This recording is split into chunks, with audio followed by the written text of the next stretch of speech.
I'm just waiting for the Battlefield beta to start. Yep. Am I gonna fucking bash that shit? Well, since I'm going to Italy, like 2 weeks, drinking Moretti.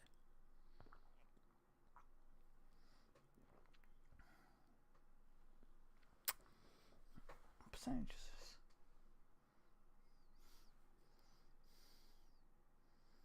4.5.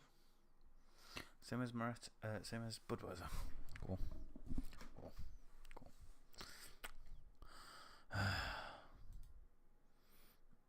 See if it's on.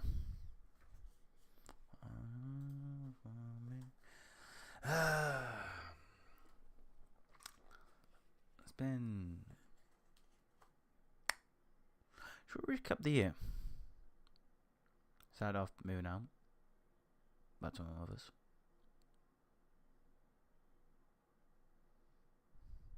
A few more months pass.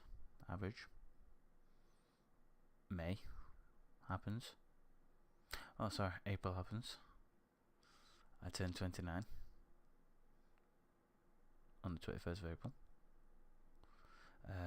May 22nd, my nan passes away.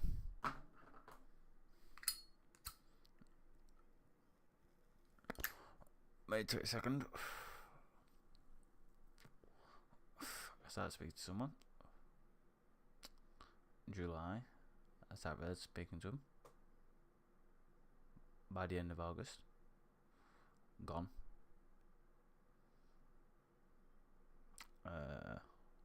Now waiting for Rome.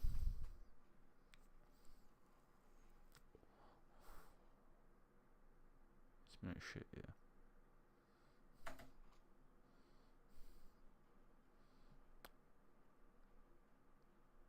Boys. Battlefield 6 is open. Battlefield 6 is open.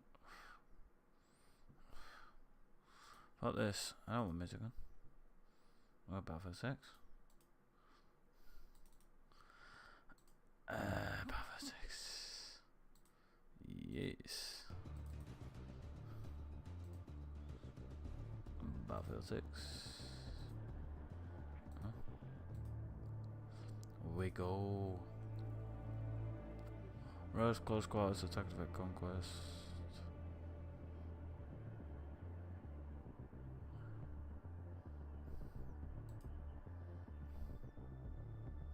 Didn't really set my signs today. Oh, please tell me it didn't. That's a really pain in the fucking ass. No, I didn't. So.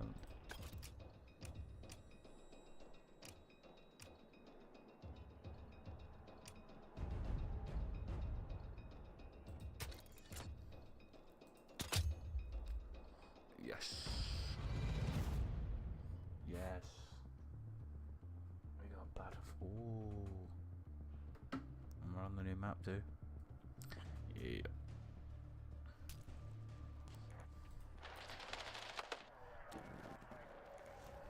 I loved it.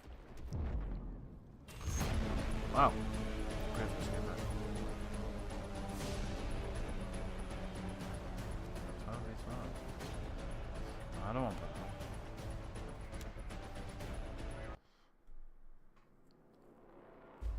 I've always liked to get battles like 32 versus 32. I don't really care.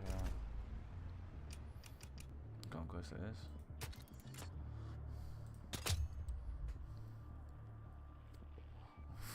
Give me the new map. Give me the new map. Give me a new map. Ah, you suck. I reached 13.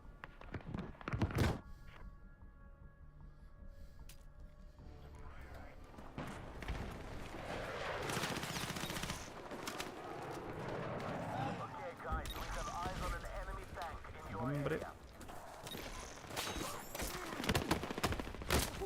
Fuck. Our control of Delta has been lost.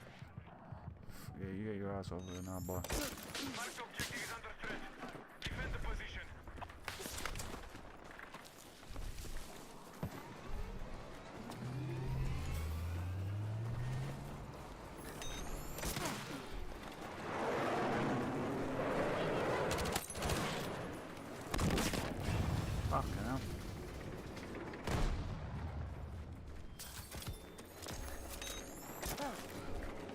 move.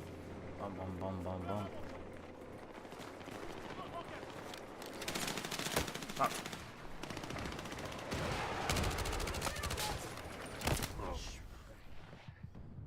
Well. We just got absolutely destroyed. Mate, we're getting fucking bummed. We're getting bummed. Objective Bravo has been secured by hostiles.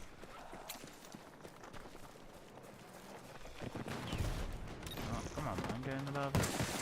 Oh shit, there's a tank.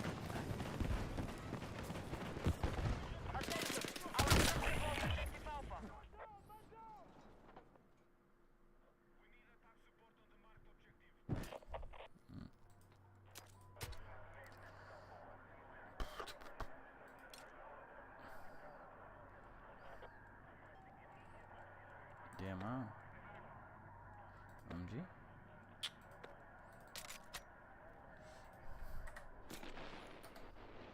We are attacking objective Bravo.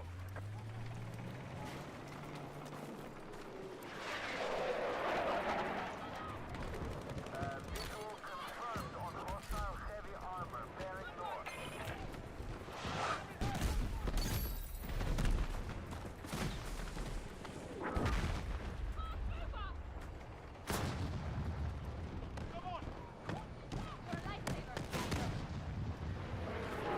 Objective Delta has been secured by hostiles. Enemy forces have secured an advantage.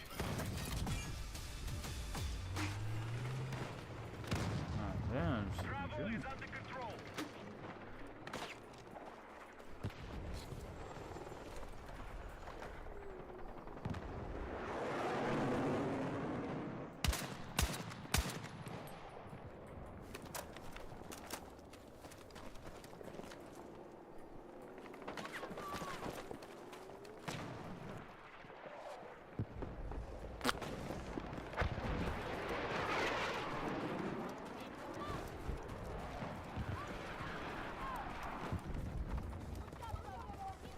Be advised, hostile attack confirmed on Charlie.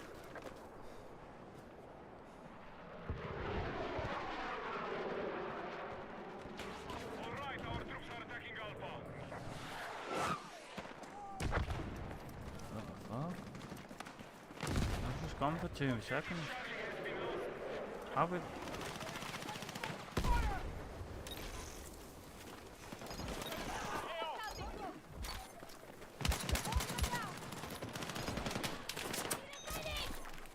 Let's go. Objective marked. Support the attack.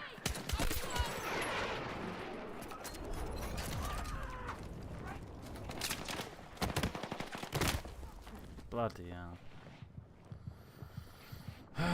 Fuck the taking C.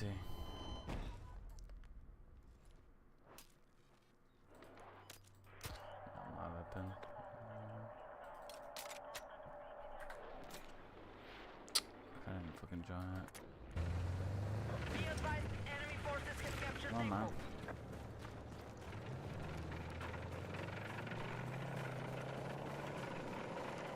Be advised, you have an attack order. Be advised, enemy forces have captured Charlie.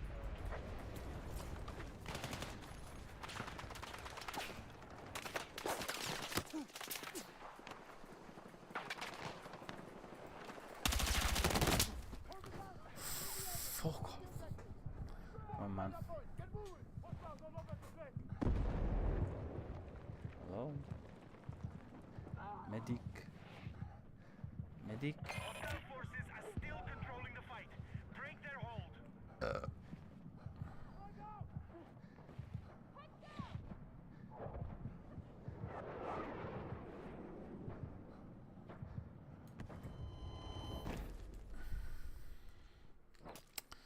Absolute dog wall. Fuck, you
Come on, man. We are targeting objective Delta.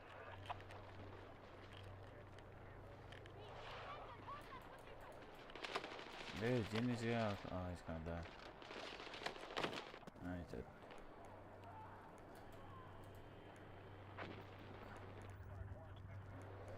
We need defensive support on the marked objective. What the fuck? Attention! Objective Charlie has been lost.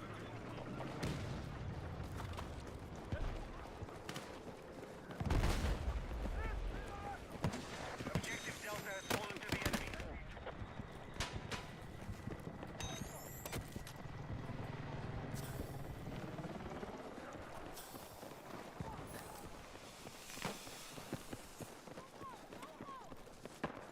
Attention! Objective Charlie secured.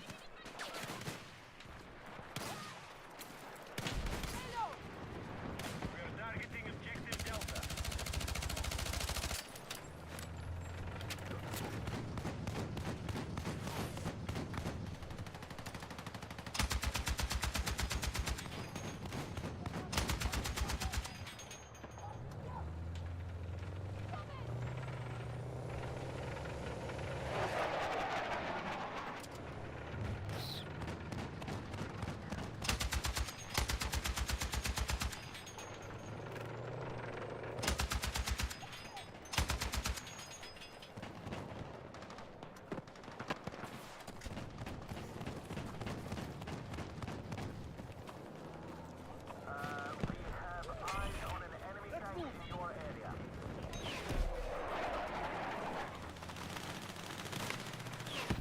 The enemy have maintained control.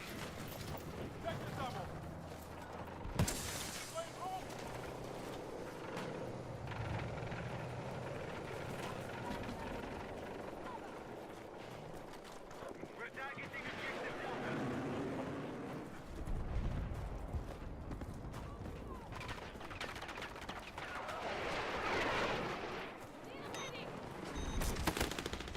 Come on! Where the fuck was he?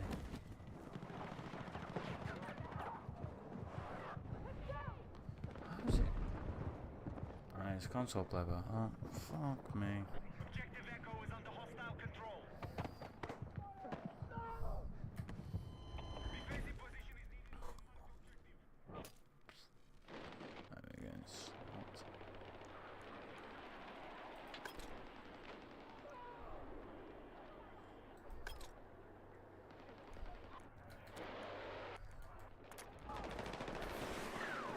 Be advised, enemy attack is underway on Delta. Where's the phone? Explosive set! So am I female or what? Where is it?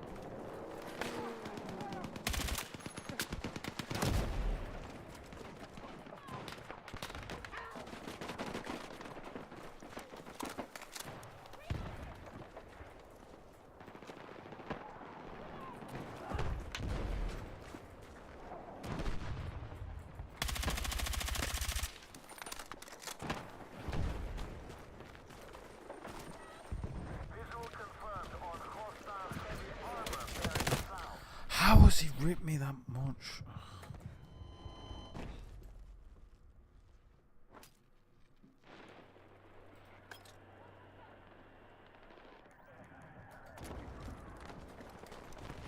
We are engaging objective Echo.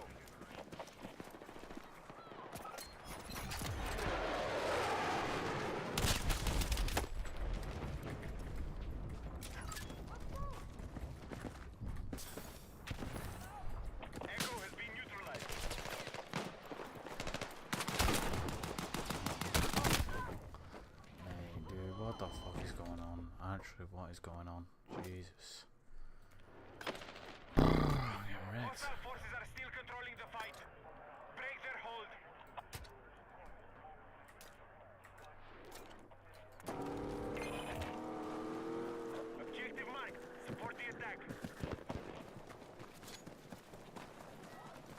honest, I'm not driven a car Hostiles yet. have secured objective Echo.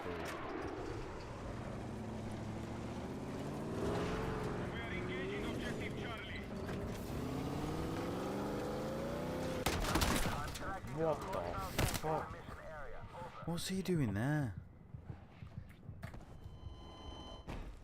What's he just chilling there for? What is this? And they're actually taking F.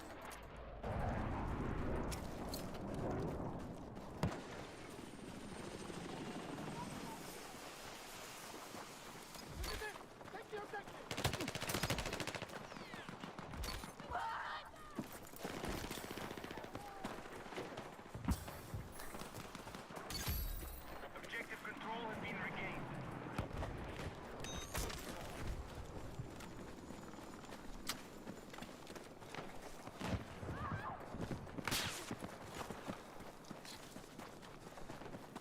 Ah. Come on! Come on!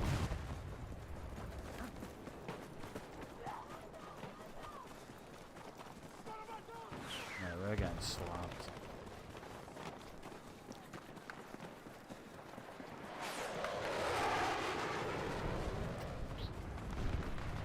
Our troops are attacking Charlie.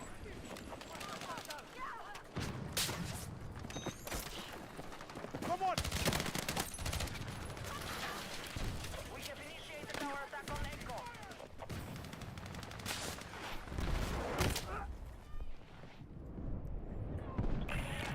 Our mission is under threat. Yeah, Refocus and attack.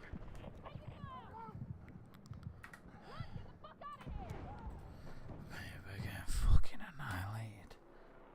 I'm not gonna lie, we're getting fucking whammed. This ain't good.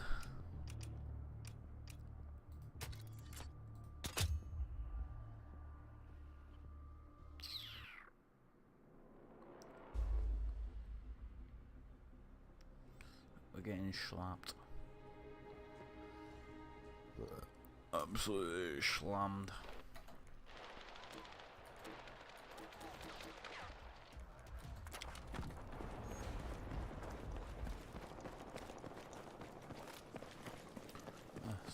We've already been on. Alright. Why does it seem laggy than normal? I was literally in that game.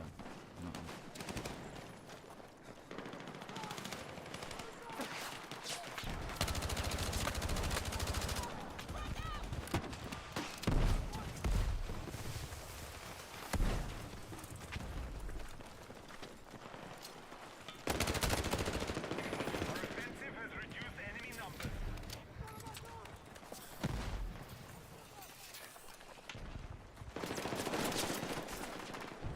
Let's go!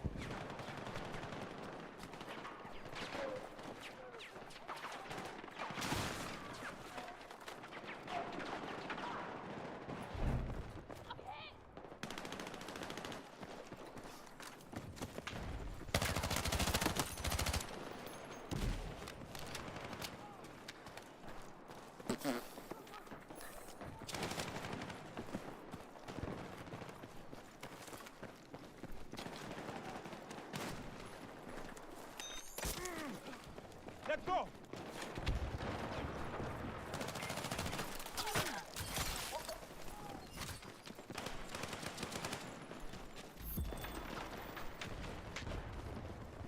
We need defensive support on the marked objective.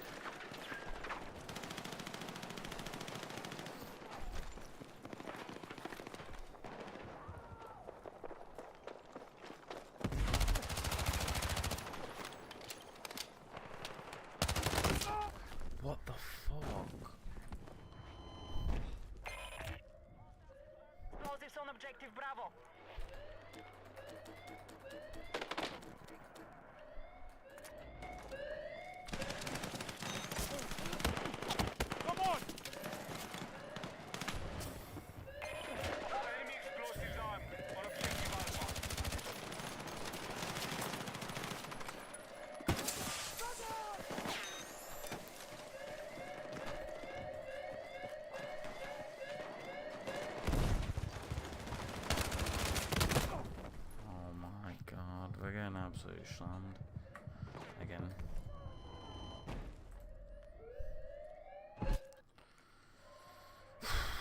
Yep, blow.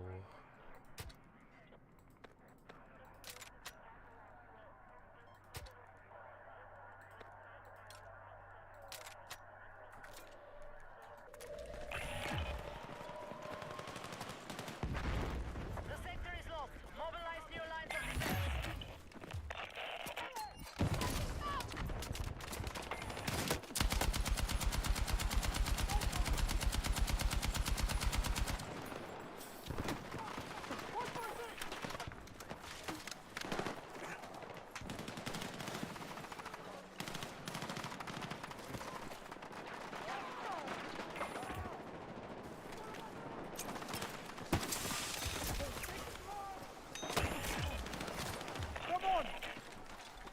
Hostiles have breached the sector. Defend our objectives.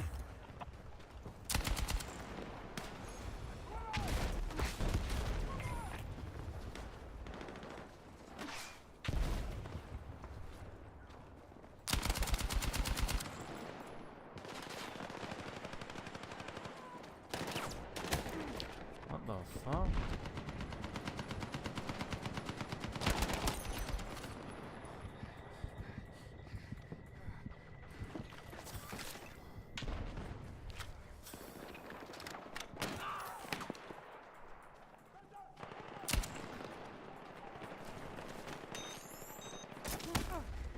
Come on!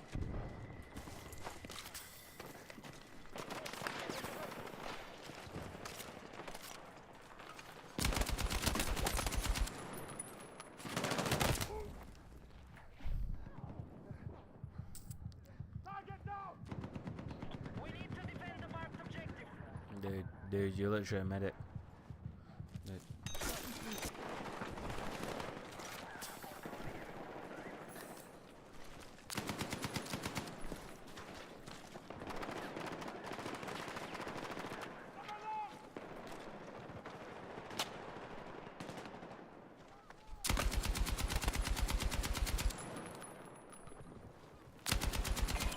Enemy explosives armed on objective Alpha.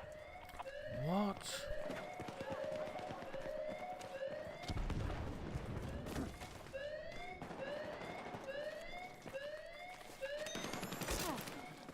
Let's go! What? Is no one protecting me?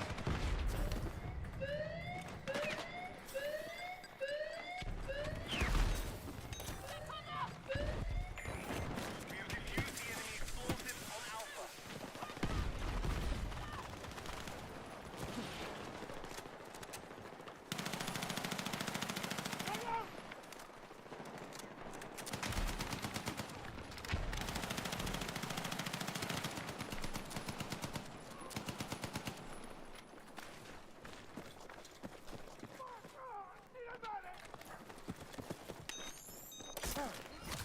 Let's move!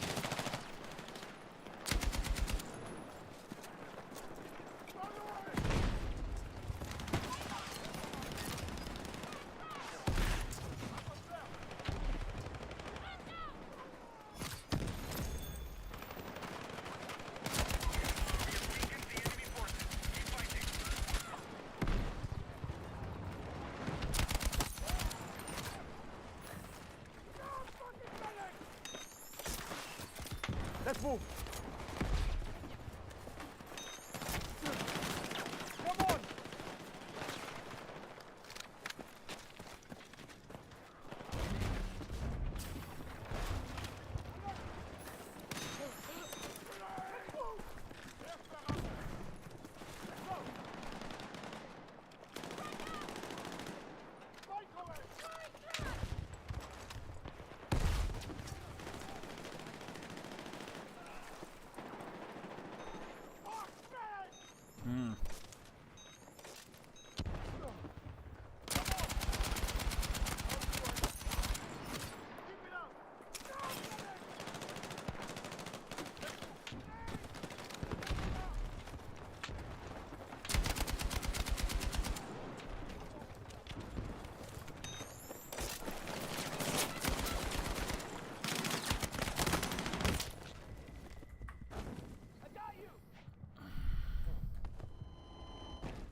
Brother.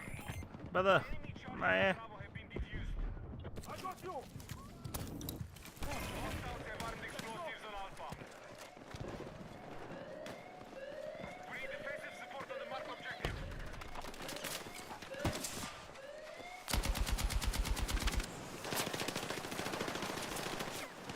Come on!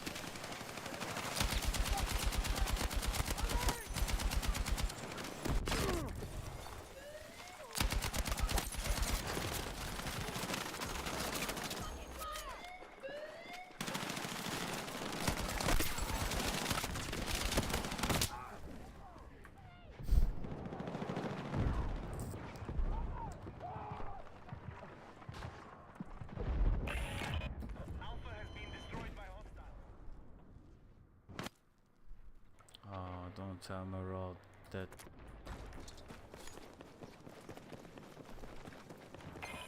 Enemy explosives Fuck set on off, objective man. Bravo.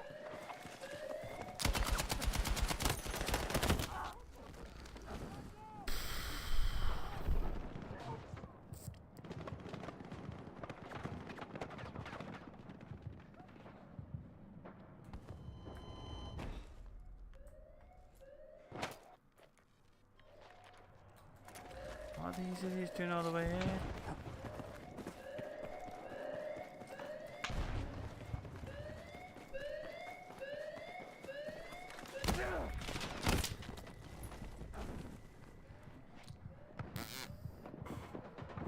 They're getting wrecked. Be advised, hostiles have taken the sector. Prepare for incoming attack. What the fuck are these idiots? What is he doing?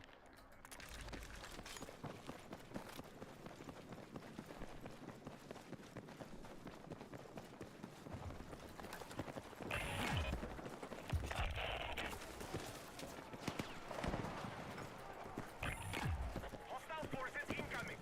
Keep them pinned and exhaust their reserves.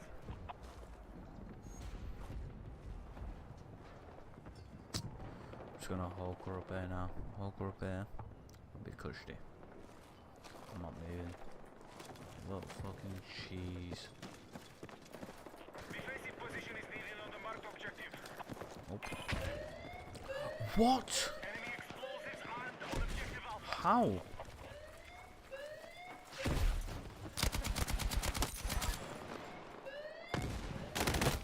Oh my god, why is no one on B? Why is he, like, what's this fucking idiot doing? Get out of there.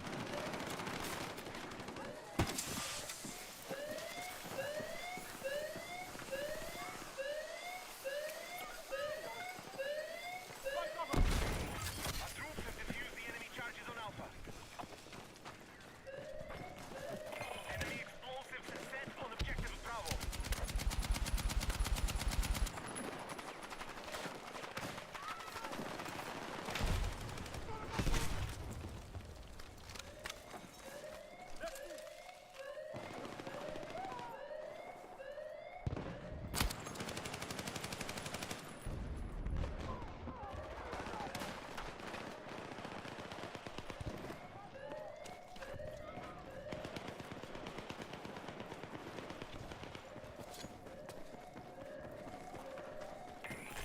We have defused the enemy explosives on Bravo.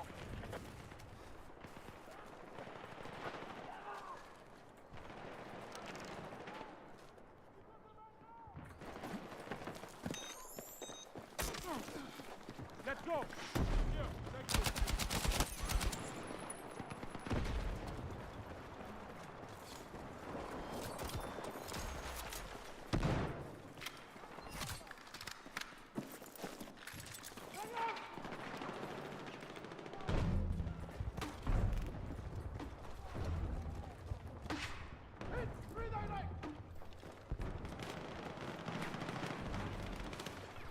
Defensive position is needed on the marked objective.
fuck, bro? I'm dead.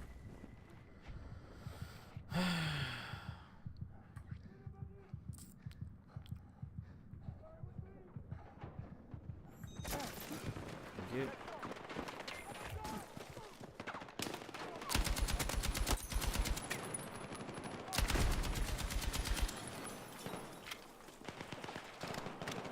I see you.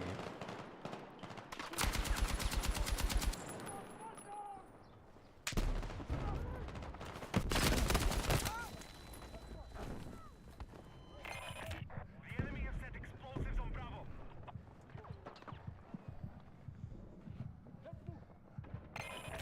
Hostiles have armed explosives on Alpha. I got both addresses again. My days.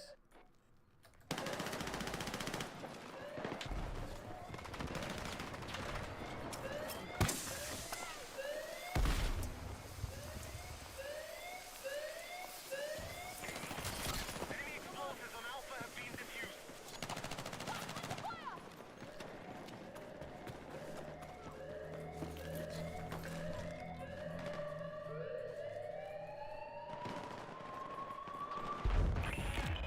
We have lost Bravo.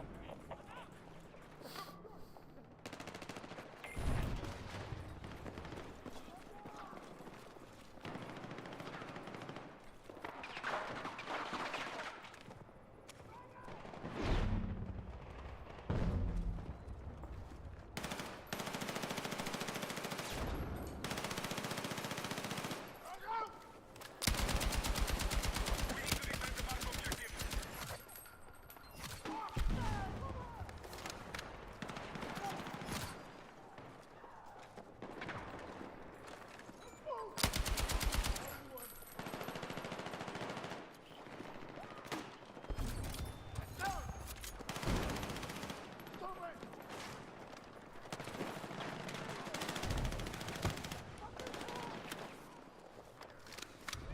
The enemy have expended most of their reinforcements.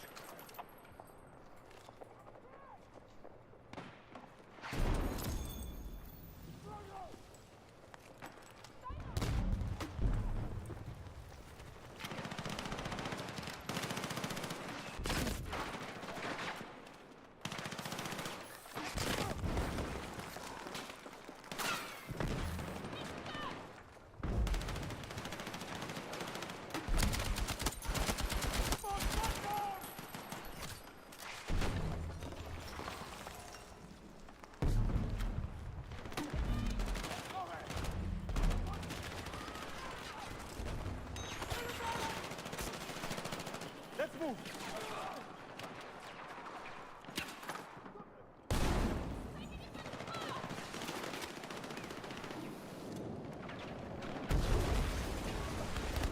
Oh bloody hell, the building got.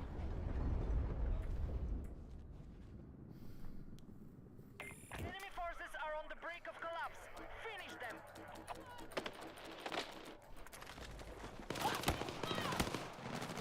Fuck, bro.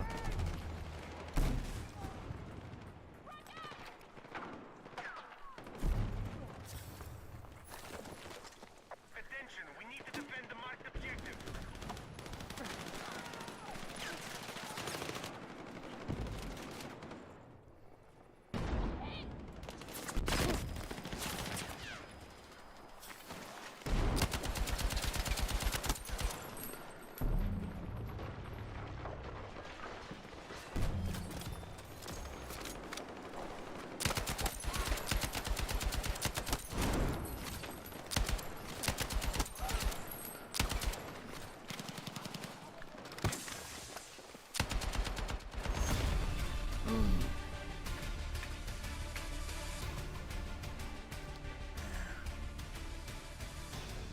Easy.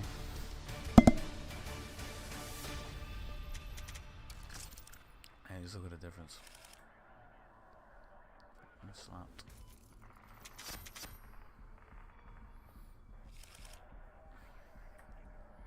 $25 to 7.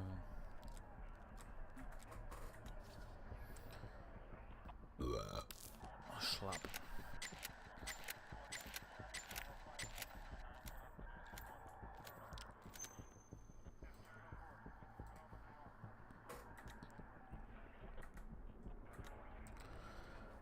That was fun.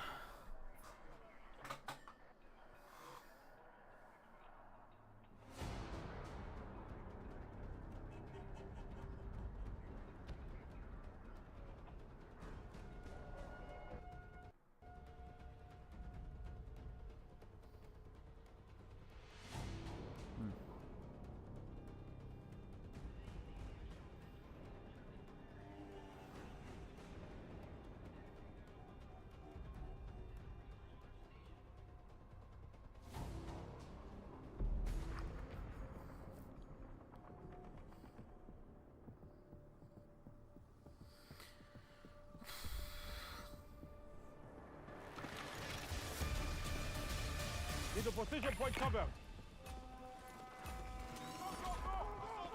Enemy communication terminals are marked. All targets must be destroyed.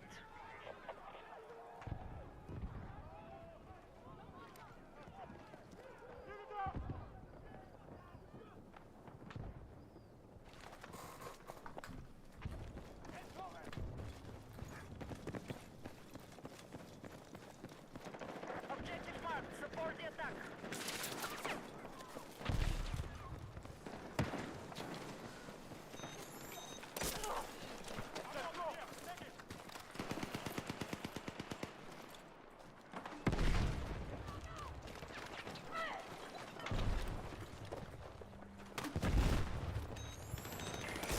We have set charges on Bravo.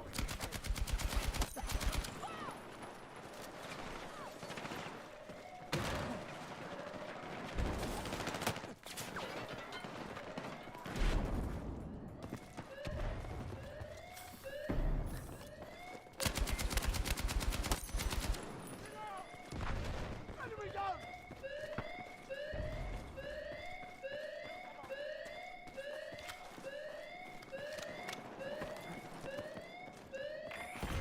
We have set explosives on objective Alpha. I need a medic!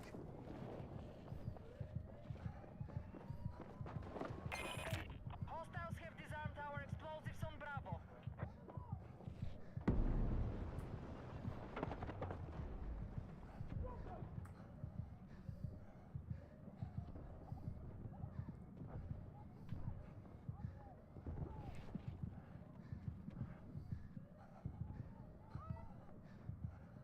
I'm fucking hit!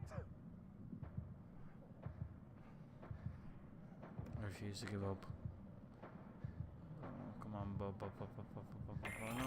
We have set charges on Bravo. Alright, we have destroyed Alpha.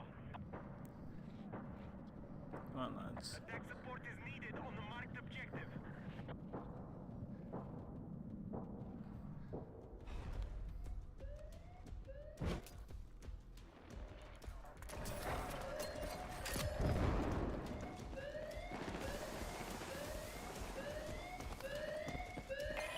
The enemy have disarmed our explosives on Bravo. Oh, shit. Taking effective fire!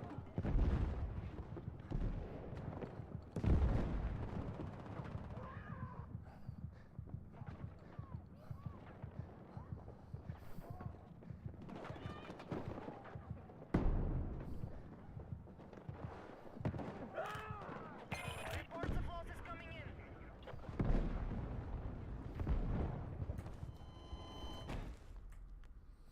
Hmm.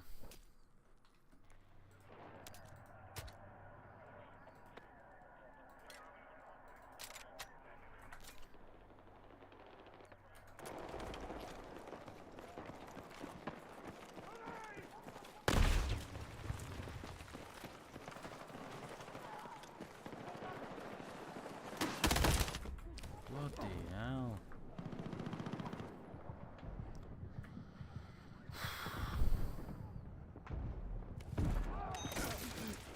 Let's move! I'm here! Let's go! What the f...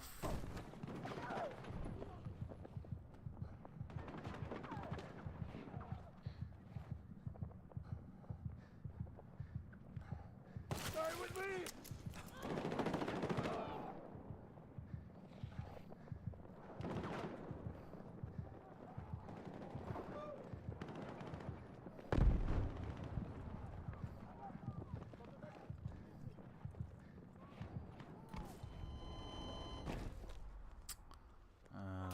watching it.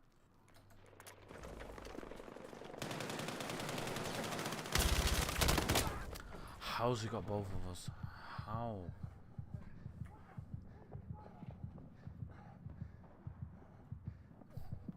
My days, how's he got both of us? I got both of us.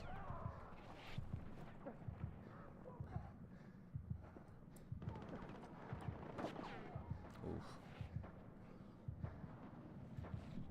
Be advised, our forces are heavily depleted. Need a medic!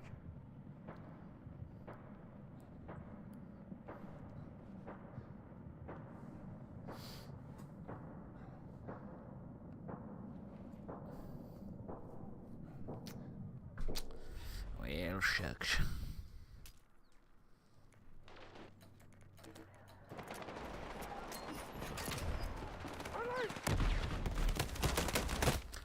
Ah, come on, bro.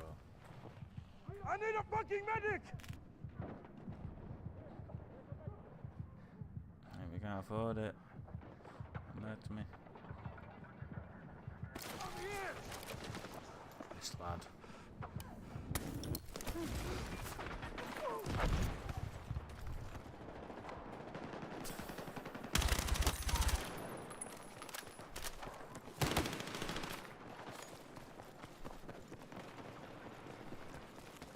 Be advised, we have minimal soldiers left.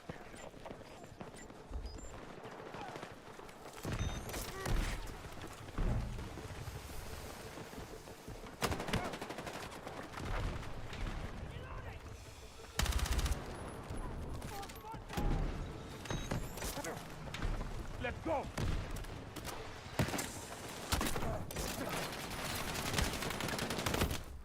Damn it, for a minute, folks.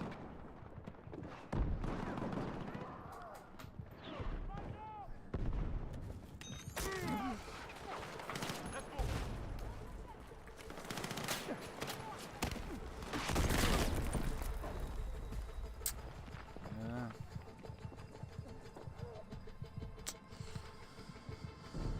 What was that?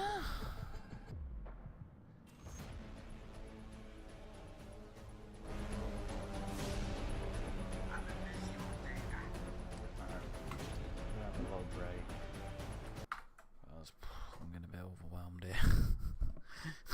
Getting a bit stimulated. I'm older now. I get stimulated quite easily. Huh. So.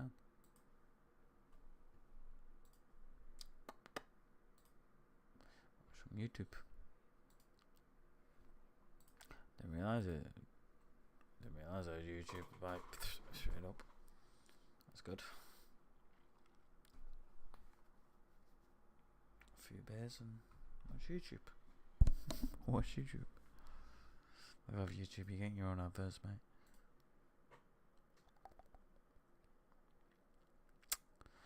Let's watch my slap tubus. Can't hear it. Just realised.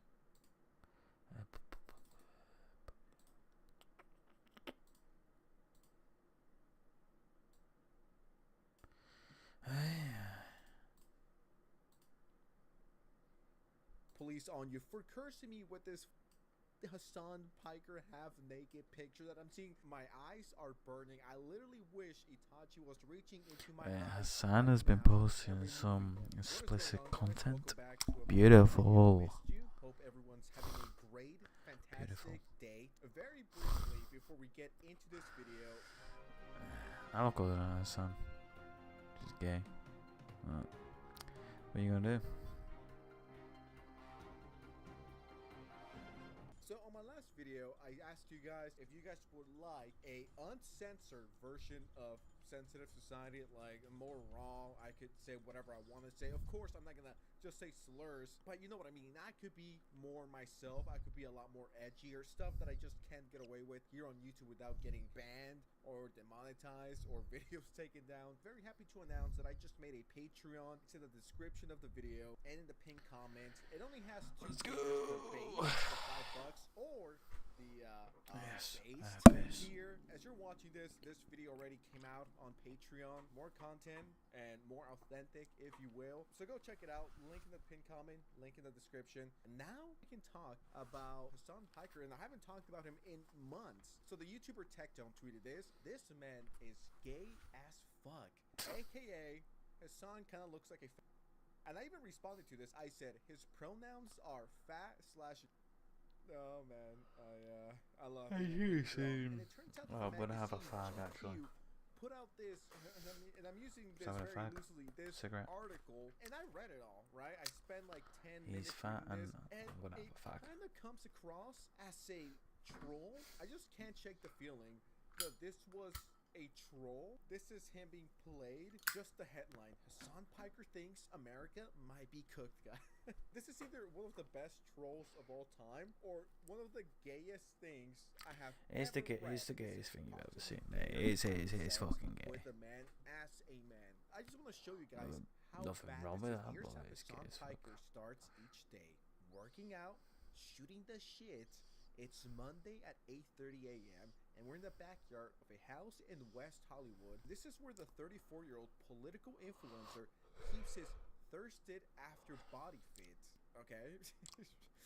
Why That's a are you weird describing it description. like that? As Piker burns through his 70-minute workout, exhausting himself in the process, he strips his shirt off. An army of girls and gays, not to mention admiring looksmaxers. Don't know what I'm reading. You went to journalism school for this, so you could write articles. This. Oh yeah, he strips his shirt off. An army of girls and gays. Not to mention admiring looksmaxers. Who the fuck God says damn. looksmaxers? Ironically. But let's finish the sentence here. He God strips his shirt damn. off. An army of girls and gays, not to mention admiring looksmaxers, would kill to be where God, I am so now. stupid. Next to Piker, as Entertains me too much. as he pants in a It pair of neon entertains me shorts too with much. black Calvin Klein boxers poking out and sunlight glinting off the sweat bedded on his chest hairs. These pictures don't help at all.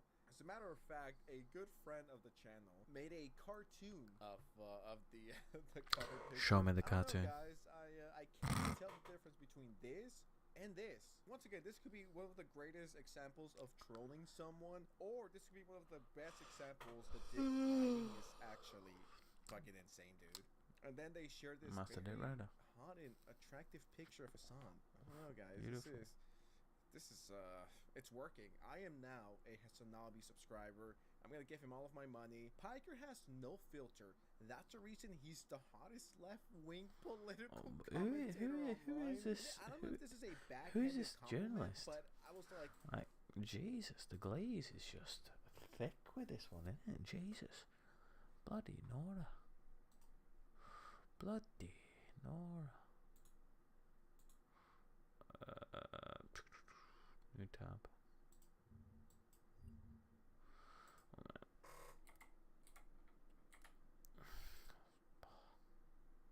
Nah, you know my shtick. I think Hassan would hate to be mentioned Sorry, I'll next break. to these people. Man, it's fucking cracking. Cracking.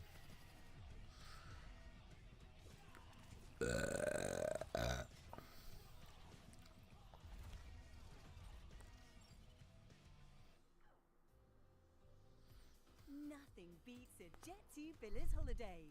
So find your God, I'm perfect getting villa in one of over 35 incredible destinations and make the most of your stay with flexible durations.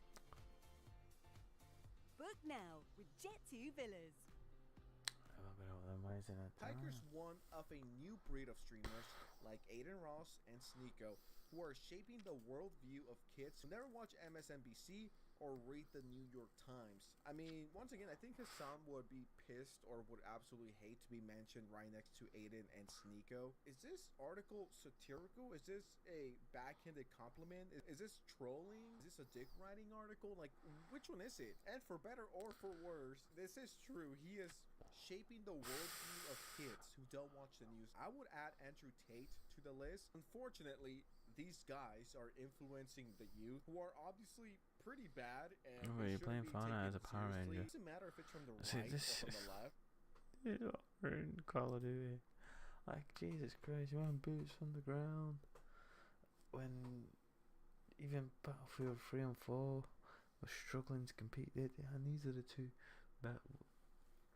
So the three best Battlefields that I've been, it's about, well, if you're not talking about the originals, but let's say the three Battlefields that were trying to compete with with Call of Duty were Battlefield 3 and 4 and 1.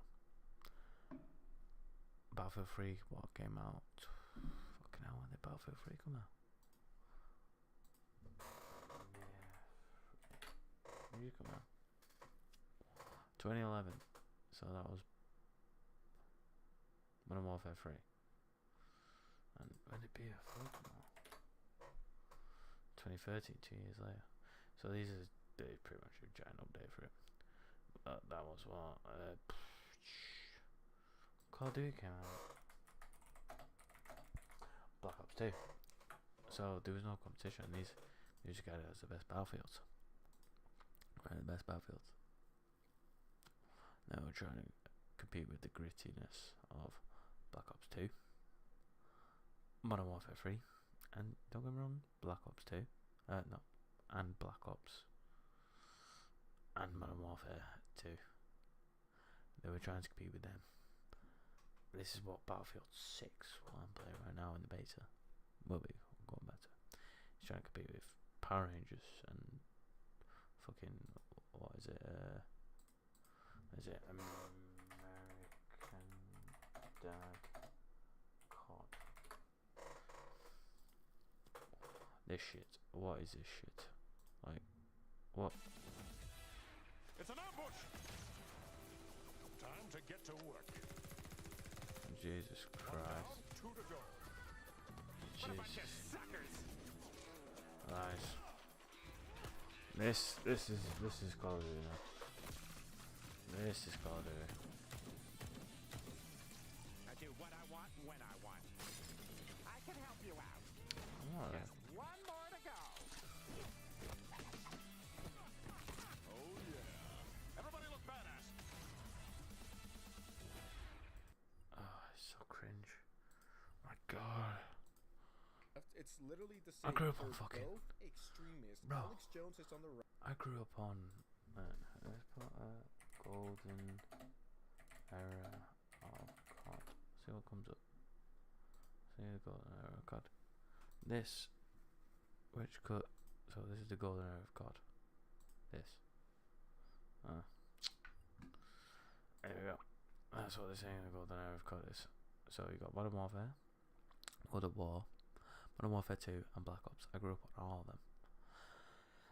I played the first Call of Duty on PC. I played Call of Duty 2. Then I played Call of Duty 2 Big Red 1 on PlayStation 3. PlayStation 2. Sorry, it was on PlayStation exclusive. Then I played Modern Warfare. Then I played World at War, one of my favourites. Then I played Modern Warfare 2, another one of my favourites. And then Black Ops, another one of my favourites. All these were generational.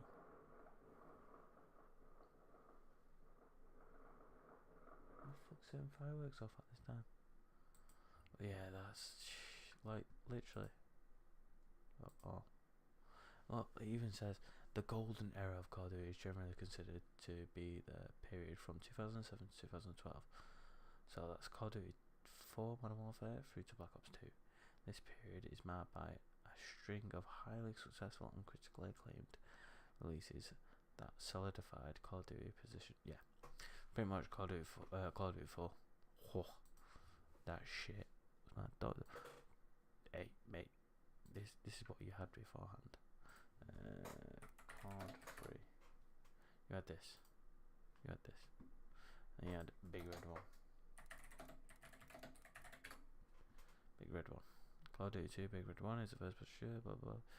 By Treyarch, published by Activision, blah blah blah.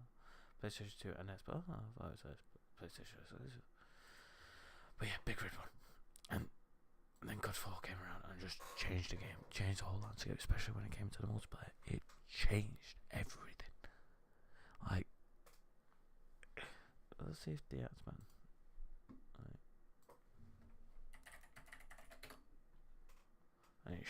You know what? I need to toilet first.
Dark's on the left. They're both as insane. They're both as Even the fucking intro otherwise just it's a masterpiece. It's a masterpiece. It's a masterpiece. And yeah, man, explains it fucking great. My God, that intro gives me shivers every time. Every time, Call man, of every Duty time. World at War was the last game in this enormous franchise to be based in the 1940s until that other game came out. I don't remember what it was. I heard it sucked balls though. World at War harkens back to a time when the COD series wasn't an assembly line production. Made just No, to print no, money, it was but it had soul. It's fondly yeah, remembered I by could- fans for being the last World War II COD game and for replicating the same things that made I will do. Modern Warfare's Every game I multiplayer bring it up, great and I'll do it. I'll do it implementing now. them I'll do it into the now. I'll download World at War. Even though fucking hell, I'll probably use my fucking dirty diesel. I'll probably lose my fucking IP and everything. But alright, we'll download all the codes I'm gonna bring up. So this one, we'll start installing it now. World War II setting, alongside its gritty, unapologetic depiction of the Second World War. That noise! Addicting Oh. zombies game mode, World at War is Man, gives you arguably the most orgasms. important game in the series, besides COD 4, which I think Yeah. we can all agree is a masterpiece that changed the FPS genre in more ways than we I can don't. That's the only kind of reaction action to out the there. Infinite Warfare trailer was a plea for good old-fashioned boots on the ground combat. 7 Return years to the ago. series, and return it did. But it was always perplexing to think how a franchise that was made to honor the veterans of the past and their call to duty could go from this. Yep. Great fucking game, and it's why I still love history to this day. Oh God, I remember this shit. To this. Train go boom. Train go boom. From this. Yep. War crimes. Oh, and he's dead. To this. I'm Infiltration Recon Unit Model IR-15. Was it the demands of the publishers? The lack of vision and originality? Did COD become Stuck to modern warfare and COD fucking World War II was a massive disappointment. World War II games. I'm not gonna lie. Fans. To go back to But the roots, what did he do? so much after milking the What did you futuristic do? warfare What did you style do? dry and What did you do? Did it fuck off? Man.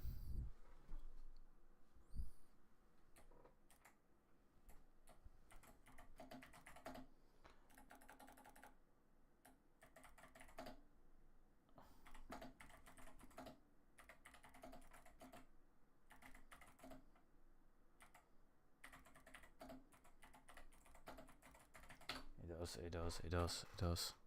Even 7 years out, this video still slaps. fail in the eyes of the hardcore fans Because of the it veterans of the didn't. series was enough reason for me to take a trip back to the last World War II COD game. Was it really as good as we remember? Did we all judge Is it? COD World? Is that? Obviously, you got called it World War II. Holy shit!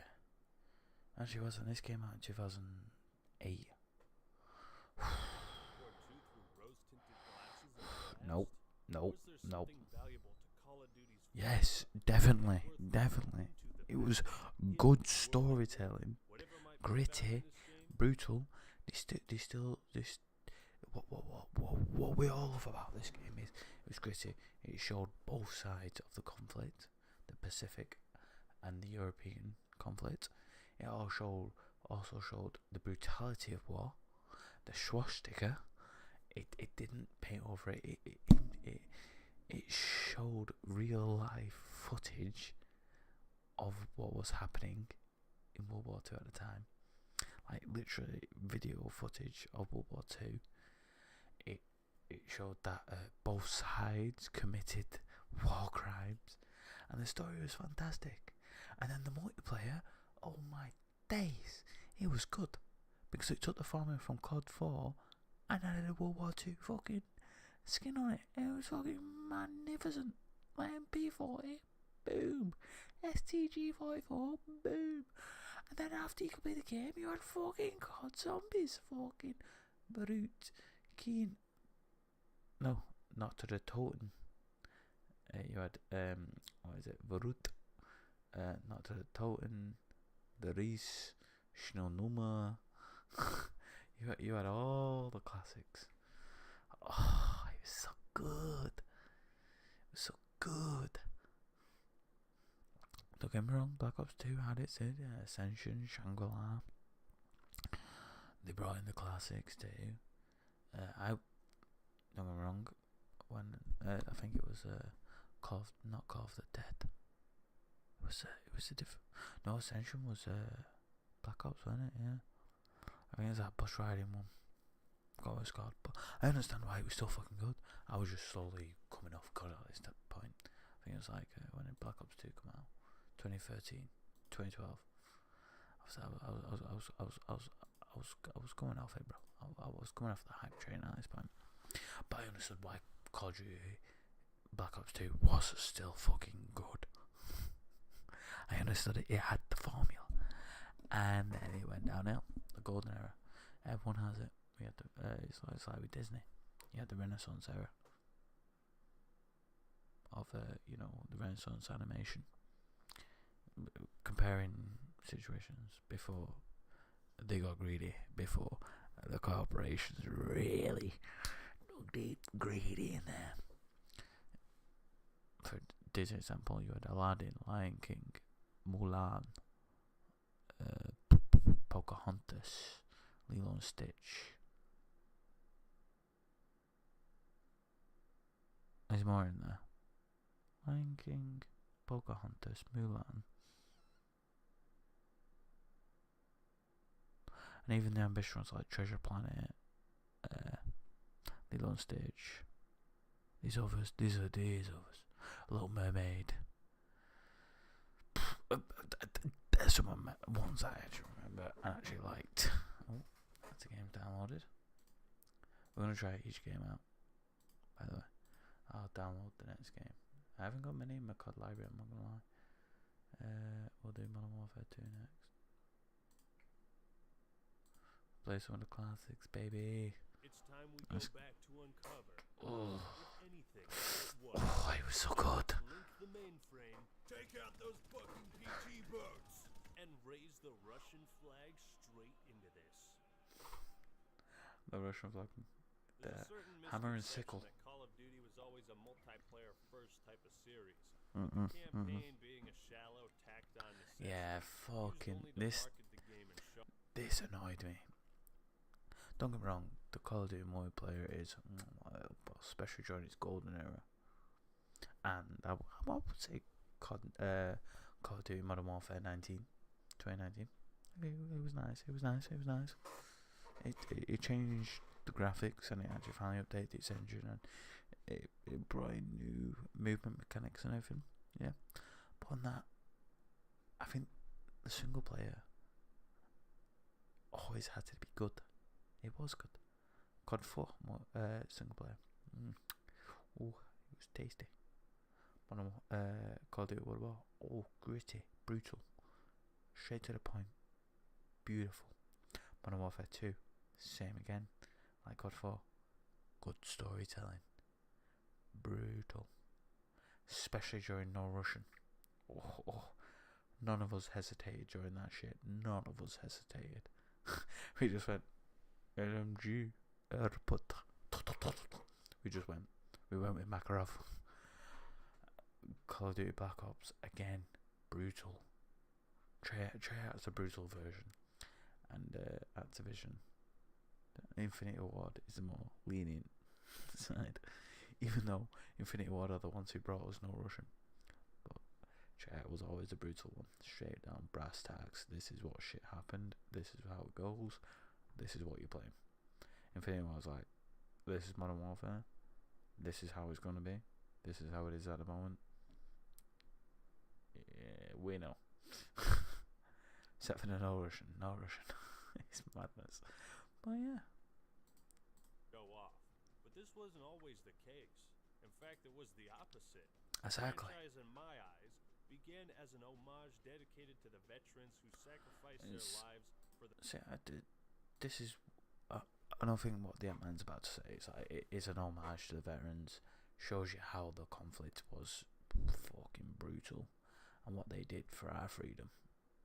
So we have what we're able to do now. No way to now. It's just, with the freedom we have now. They fought for our freedom, for the countries they did.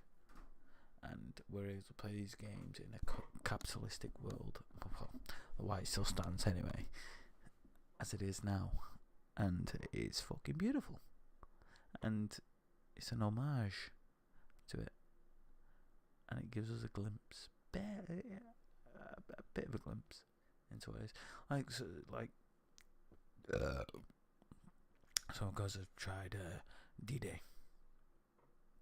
Obviously, there's only one thing that I would say actually captured some certain axes, but captured the true essence of D-Day, and that was Saving Private Ryan. The beginning scene, one of the best opening scenes I've ever seen in my life. If you've never seen Saving Private Ryan, just watch the first fucking, say, 30 minutes. The D-Day, the landing on Omaha. In this case, it was the Omaha beach. Beautiful. They're not beautiful. It's not beautiful. It's a great depiction of what these young lads went through, and now even myself, we take advantage of that. Imagine being in their boots. Jesus. I would say if we switch places with them,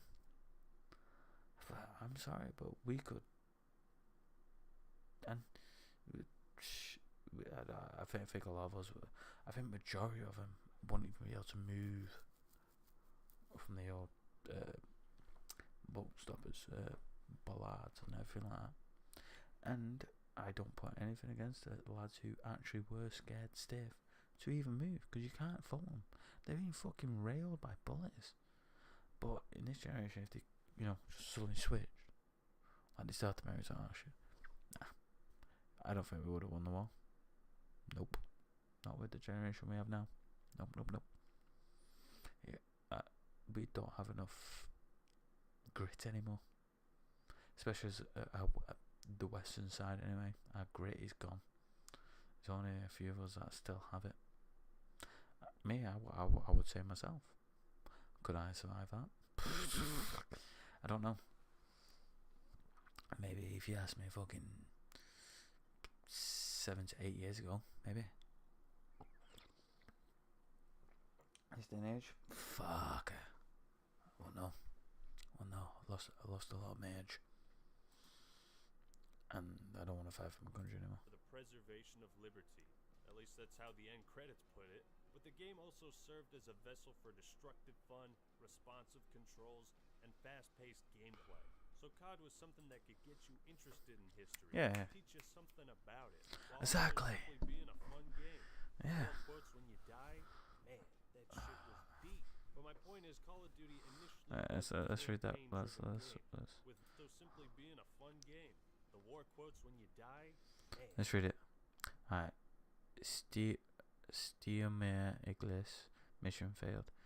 He who has 1,000 friends has not a friend to spare, and he who has one enemy will meet him everywhere.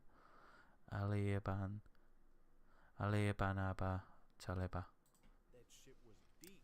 To be honest, yeah. Call of Duty initially was a campaign-driven game, with multiplayer being somewhat of an afterthought. Yeah. It was the second part of it, because don't forget this was the early stages of the internet. The early stage of being able to play multiplayer games majority of the time, especially during the early stage of like Xbox, PlayStation, and all that. Really early 2000, like 2001, say 2000 to like 2006. It was majority LAN, or if you had a bit of money, you could play multiplayer games, or you play LAN events. nowadays, easy accessible. You know, like me to my beer. And there's the internet. There you go, unconnected. Back in the day, it took a lot.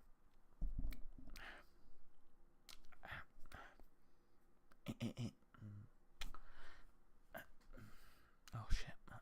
Oh shit, someone's on the phone. There we go. It takes a fucking long time. And, oh, beautiful. It's why you had to put effort into your games. The unlocking system, the single player actually has to have some heart in it. Some actually, effort in it. Nowadays, fucking hell, most games don't even want a fucking single player unless it's actually a single player game. It's a fucking joke. They half-ass the single player because that doesn't make them money. Nah, not these days. No.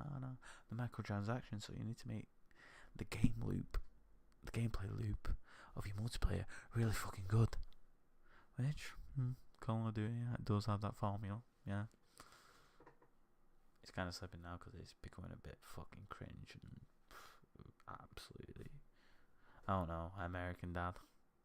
Like, you literally are Fortnite at this point. It's like Rainbow Six Siege, the gameplay loop, when it first came out, I would say until about 2020, 2021. Ooh.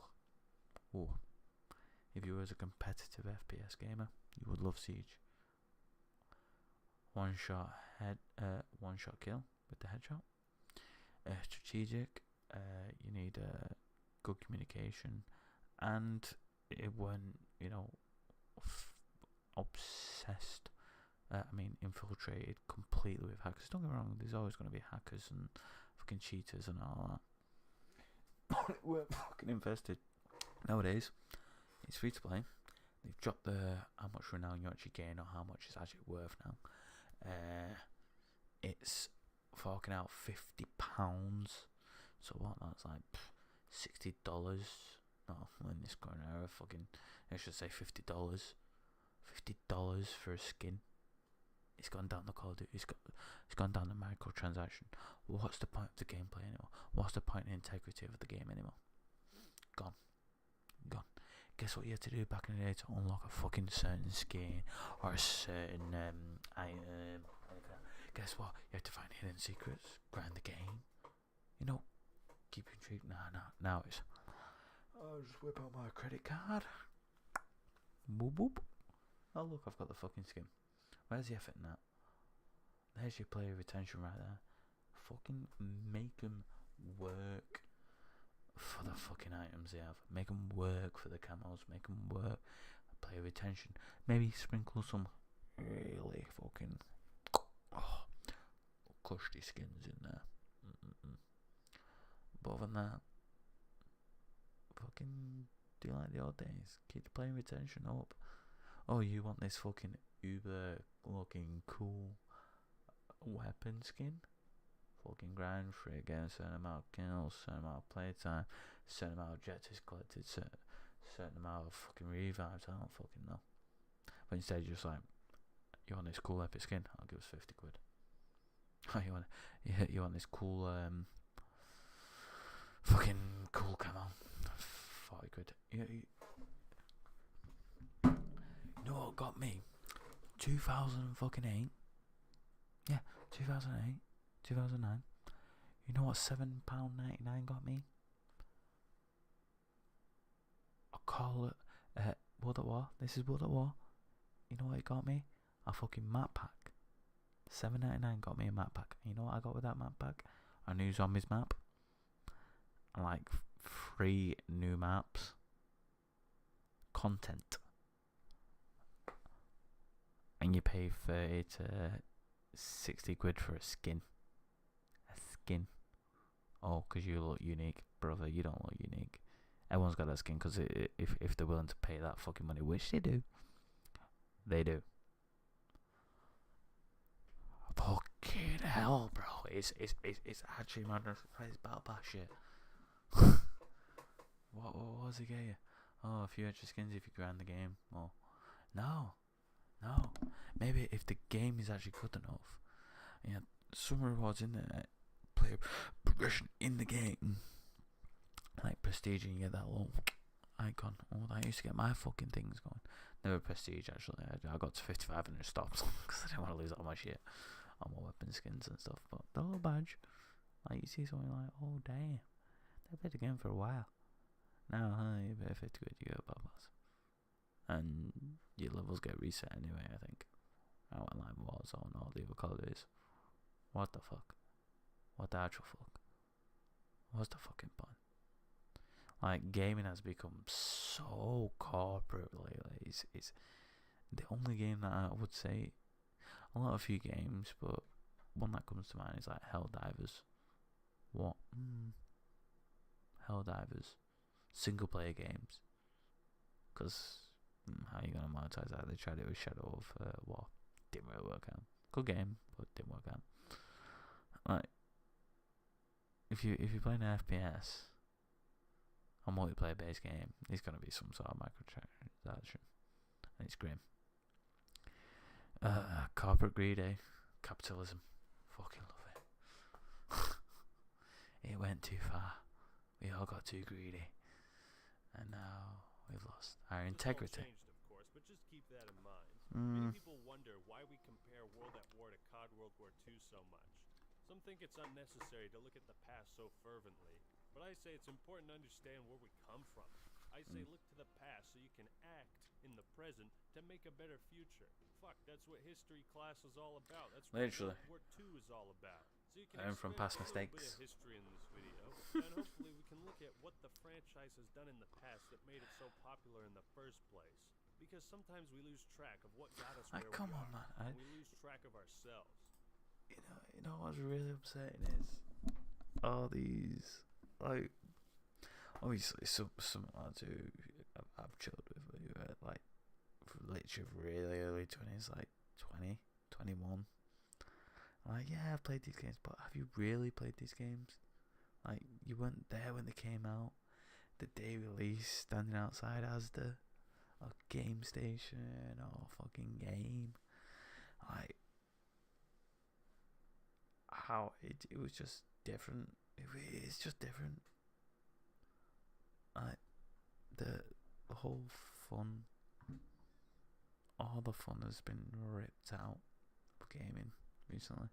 That might be just me being a cynical older person who's at the age of 29 saying, oh, gaming's better. But it's all money.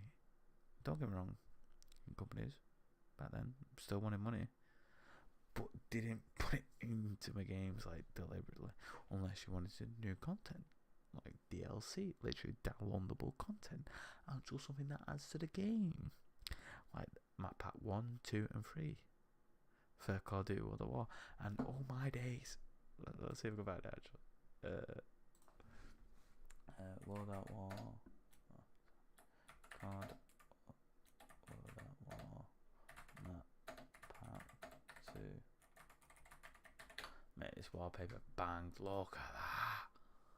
Look at that. Look at that. Hey. Like, dude.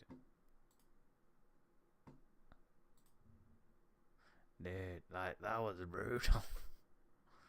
That was brutal. Well, look at that wallpaper. He fucking got you going. Like, damn. Damn. Oh, that was Therese. Therese, oh, Therese. They're like, Jesus. And guess what? That women by AI. I'm like, modern Call of Duty. Fucking hell. And that was $7.99. A whole map. Like, actually, I need to see.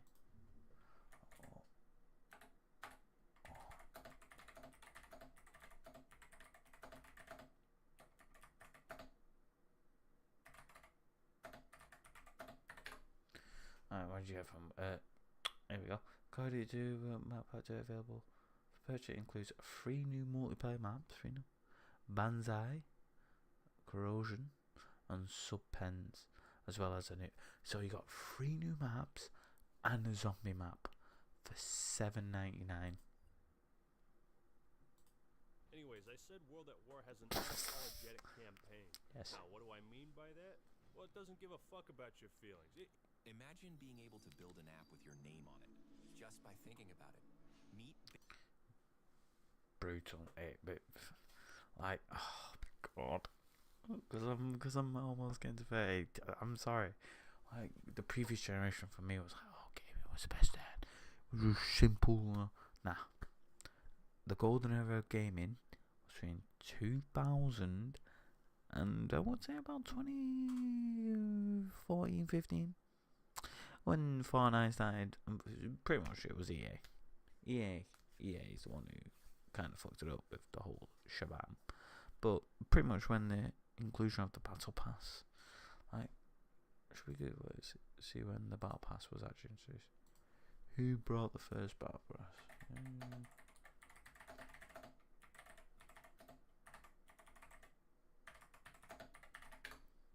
Who brought the first Battle Pass? Valve with their game Dota, 2013.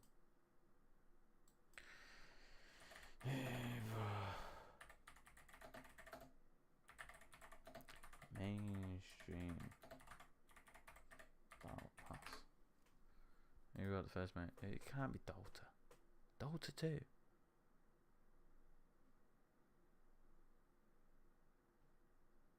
Well, I was wrong. I thought Fortnite was the one who fucking spearheaded it, or some EA game. No, it's Dota. Dota, you son of a bitch. Dota, you dickhead. You fucked.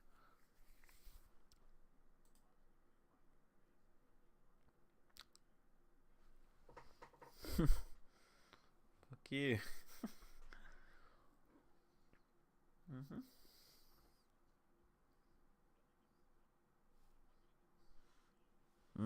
Mhm. Tell me. Go on. No, I didn't. Oh.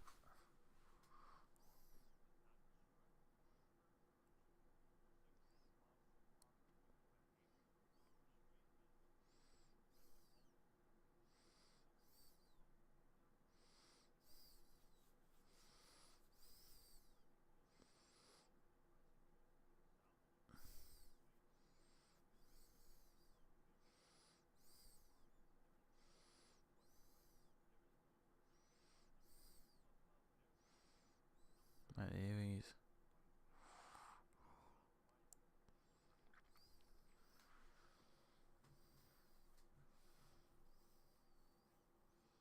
Yeah. Yeah.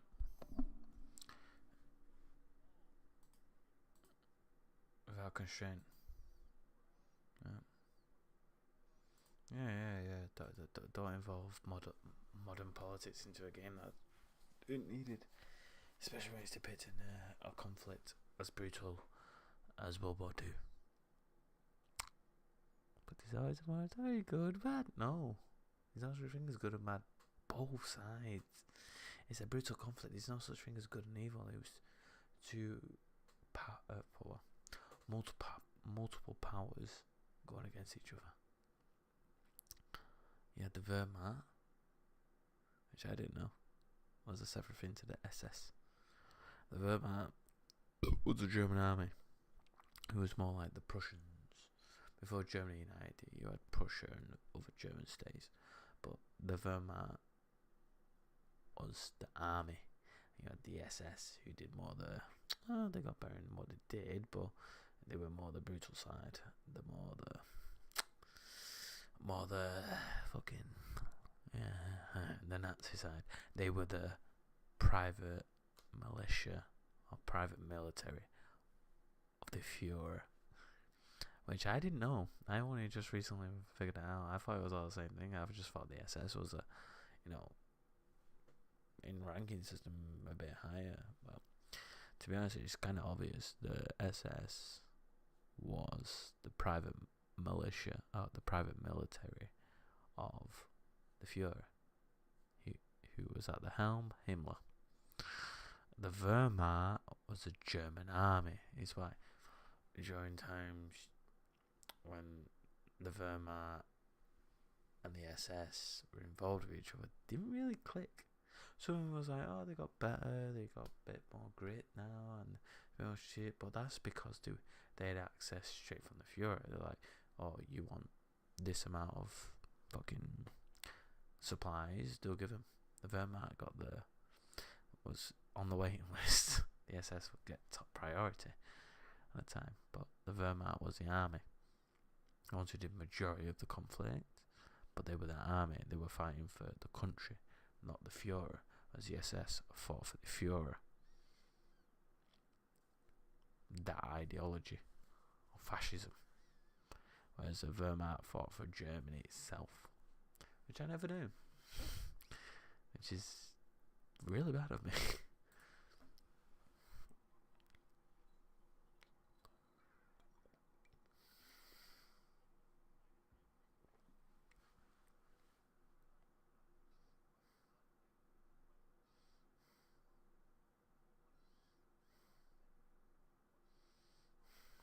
I can't really never like this video.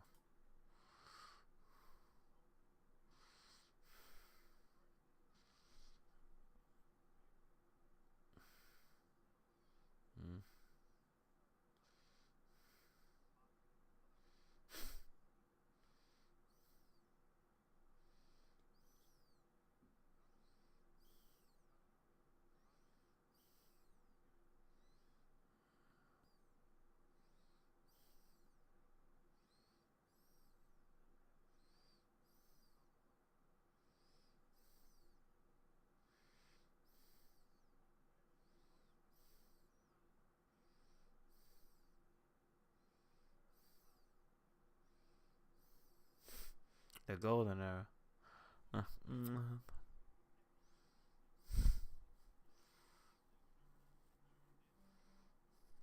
Hey, no. Come on, look at it. Call of Duty first hour. I never played that one. I played that one. So I played Call of Duty. Never played first hour. Played Call of Duty 2, Call of Duty 2 Big Red 1, and Call of Duty 3. Remember a story. We'll take because it was actually quite. It is quite heartwarming, you know. It's quite heartwarming. Me and my stepbrother. My mum wanted to buy me a game, and she wanted to buy me a new Call of Duty. She didn't know, and she bought it off eBay, and she bought me Call of Duty 3, PlayStation 2. Obviously, I wanted Call of Duty 4, and I was like, oh, Call of Duty 3. When it came, she was like, oh, I got it the wrong one. I was like, no, Call of Duty 3 is good. Call of Duty 3 is actually still good. So it's very heartwarming. Like, I didn't want to. I was like, well, you should got me the wrong Call of Duty. But I was still happy with Call of Duty 3 because I played Call of Duty 3. But yeah, era of humble, inspired beginnings. Yeah.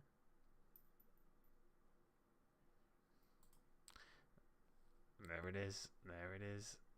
Era of badassery, rise to power. 4, World at War, Modern Warfare 2, and Black Ops.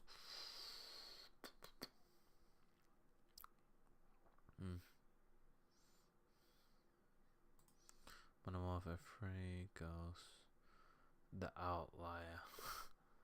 yeah. Era of recycled garbage, 2011 to The Outlier. Yeah, because Black Ops 2 was actually pretty fucking apparently sweet. Modern Warfare 3 was literally an update, so yeah, we'll go for it. So you got The Outlier, Black Ops 2. It was apparent. I played it. The only one I didn't actually get on this list there, I got Ghosts. Didn't have Advanced Warfare. Didn't have Black Ops 3. Didn't have Infinity War. Didn't have World War 2. I played Modern Warfare 3, and The Outlier, I did have the Black Ops 2. Black Ops 2 was a massive improvement over Black Ops 1, and it was good. It was actually good. Modern Warfare 3, it felt like an update for Modern Warfare 2, like, you know, tiny bit improved visuals, more guns, different maps. That's all it was. It was like it had the same value of Modern Warfare 2. It's like sold well and it's played well, and it's fun to play, but it was just an update.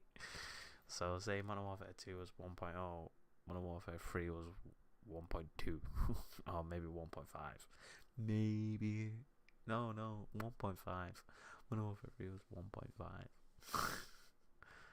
Yeah.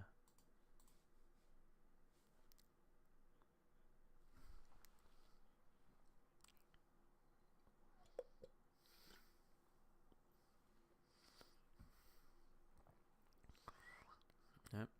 Like I never knew that. I've played this game.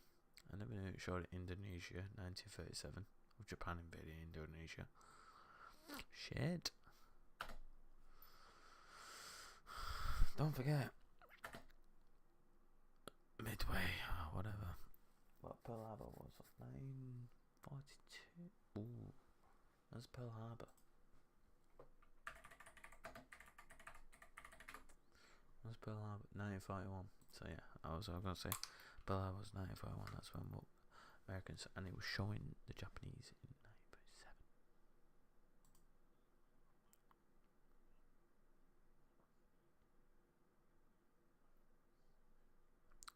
1937. Yes. Pumped.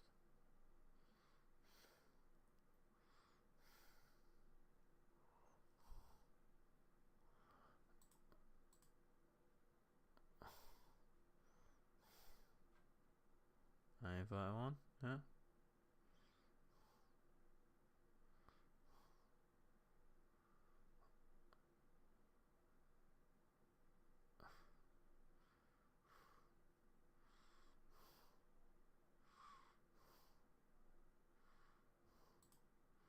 I can't remember. Imagine if that didn't happen though. Imagine how the world would turned out. If Japan didn't get involved with America. Then obviously Japan got greedy. What happens? Like, we all know Britain wouldn't have folded, especially with its naval and everything. I don't think Britain would have folded. I think Europe would have struggled, like during the look at history. It's like you say, you learn from your history. I think the Red Army, I think the Russians would have had more territory. They would have struggled, but I think the Red Army would be the ones conquering Europe, not Germany. Germany was running out of oil. Obviously, Britain had its naval, its territories, and its oil. And because it was an island nation, very difficult to invade. We would have to ration, but I don't think Britain would have gave up its territory.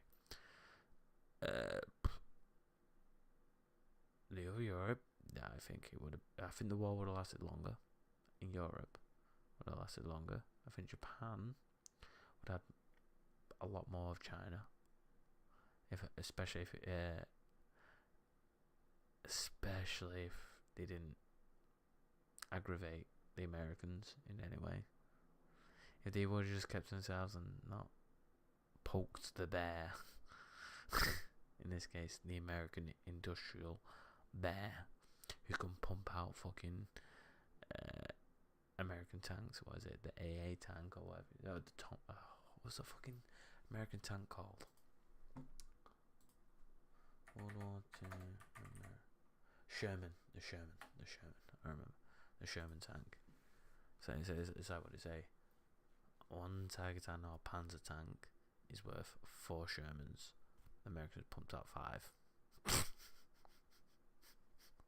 That's how it is. If you can pump out more of a inferior tank, you're gonna win. But like I said, if the Japanese didn't poke the bear, and I would say they would have took a bit of more mainland China, they would have had full control of Korea, and their empire would have still been now. I don't know how it would be. Germans on the other hand, Europe, especially with the Red Army, and Britain, I think it would have been Britain, the rebels in France and the Red Army who would have pushed back, especially if obviously the Reich, the Germans would have, I think, still would have gone fucking east to Russia. I still think they would have invaded, and I think they would have still made the same mistake as Napoleon, and it would have eventually gone to a point where the Iron Curtain was closer in Europe than it was at the time. I think it would have been majority. I think Britain would have helped France out more. It would have been when the Red Army's closer to Berlin. That's when Britain would be like, we need to get over there. It would have been difficult, but I think Britain would have eventually figured out a way to get onto mainland Europe again, even if it's espionage, boots on the ground, or just sabotage or some sort. I think Britain would have took it, but the Iron Curtain would have been way more inland Europe instead of just hitting Germany and splitting it between West Germany and East Germany. I think it would have been further. I think it would have been more like France. It would have been a West France and an East France situation. that Allies, aka Britain, had dominion over West France, and maybe it would have stayed at France border, whereas Britain would have helped France. Don't forget, this was alien powers of the time. Britain was at its peak. It was peaking. It was dipping after World War One. After the Great War, we spent a lot, and financially wise, I wonder if America would have got involved after that. But then again, if it weren't for Japan aggravating the Americans, would we have got the nuclear bomb? It would have took way longer, and they might have came from the Russians instead of the Americans. Maybe it's a good thing for the Western and capitalistic world that the Americans did get involved, and a good thing that the Japanese did poke the bear. Food for thought. The campaign shifts between two fronts and two perspectives. The play is I need something to eat. I'm fucking starving. I'm getting a headache.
soldier. Also, I just fucking watched something on Roblox. Oh my god, Roblox is becoming a full nonce fest. Oh my days. Oh my days. Fighting the Japanese in the Pacific Theater. And then you Days. play as Dmitry Petrenko, a Russian soldier fighting the Nazis on the Eastern Front. You begin as a POW, and your fellow Americans are getting tortured. Can't wait for that calzone. His throat is slit. Jesus, Mary, that's brutal. Ah, You it's get a brutal. gun, you take out those dirty Japs. Yeah, shoot him in the... Oh, sorry. Was that offensive? Well, who gives a shit? It's World War II. Fuck your feelings. So I talked about this before in my COD World War II review. Ah, I you wanna can switch get away gears with and this now discuss in the modern gameplay YouTube. in the single player. Jesus, the modern world. Oh, fuck those chaps. Wait, is that offensive? Fuck you. Oh man, I'm only 9 minutes into the video. World at War has the annoying invisible wall just like every other COD game. But here's the big difference. What separates good level design from bad level design, no matter how linear, is player freedom. It was only occasionally that I bumped into a barrier I thought I could go through, and there were moments of frustration here and there, but I never felt like I was restricted in how I moved around. And that's a big lesson modern FPS games need to learn. You can have set paths and linearity, but keep your invisible walls and barriers to an absolute minimum. Give me multiple ways to move around. Create levels that feel expansive, open, and free. And I think World at War does a good, but not perfect, job of that. One thing that stood out to me, because it's been almost 7 years since I played this Jesus. campaign, It's is been the 7 lack years of since we overtime fucking events. I had totally watched forgotten ya. what it's like to have complete control in a COD game, aside from a few scripted moments. World at War doesn't waste your time or slow down the game with this dumb shit. Ooh, quick time events. But what Yeah. really blew me away was the unique scenarios and encounters throughout the levels. For example, when you fight the Japanese, it'd have gotten real boring if you just ran through every mission shooting the guys behind cover. But they use the location, battle tactics, Hiding in of the fucking time trees. to create interesting gameplay. The Japanese don't just shoot at you from behind cover, they bonsai charge your ass.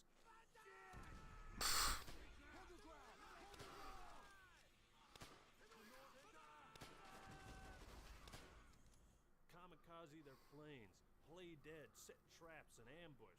They use guerrilla tactics that make them unique and surprise the player at every turn. They got ghillie suits to hide in the grass and jump out and surprise you. They snipe you from atop the trees, pop up from hidden holes in the ground. It's just awesome. Yeah, In a it is series pretty where fucking gameplay sick. can be monotonous, straightforward, and often flat out boring, these 'Cause it's the twists same and thing. turns along the way spice things up. Anytime a mission feels like it's about to get dull, it ends. So they're all just the right length. On the flip side, as a Russian, when fighting against the Germans, it's pretty by-the-books gameplay. But they put more emphasis on story, the characters, and the motivations of the Red Army. So essentially, we've got two halves of the campaign. One that focuses on more unique gameplay, and the other that illuminates the horrors of war aspects. Mate. Oh, I've got Batman. I just realised I got Batman. Yeah.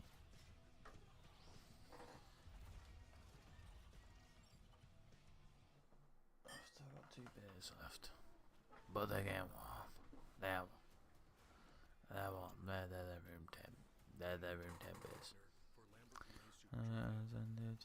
Oh no. I no longer have Which Prime. makes for a nice mixture. It's like rum and coke. COD games usually have some type of tank, turret, and flying missions, Yay. etc.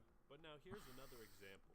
You got this level where you're flying around shooting at planes, those fucking PT boats, and whatnot. At first glance, Yeah, I it remember seems pretty simple and on rails. But again, they use this opportunity to create interesting gameplay. You're not just sitting on a turret for 20 minutes, you move back and forth through the ship on different turrets. So you're looking at different things. You start off in the air, but then are forced to land on the water. Alongside this, now you've got to shoot planes out of the sky and rescue other soldiers trying to swim to safety. So instead of being a boring 2 on-rails hours. turret section, Treyarch Was there added for a bit? elements that differentiate Didn't this realise. type of gameplay from its most basic iteration. There's more going But it on was than good. just the shooty. You're saving fucking Navy. A final example. Navy Take lads. this scenario of sniping one guy and turn it into an experience that teaches you to be patient and wait for the right moment. a lesson you'll need for the rest of this mission. They use the setting of being a survivor among slaughtered Russians in Stalingrad, and use it to teach you about stealth and sniping. You even get an opportunity to assassinate a high-profile German officer.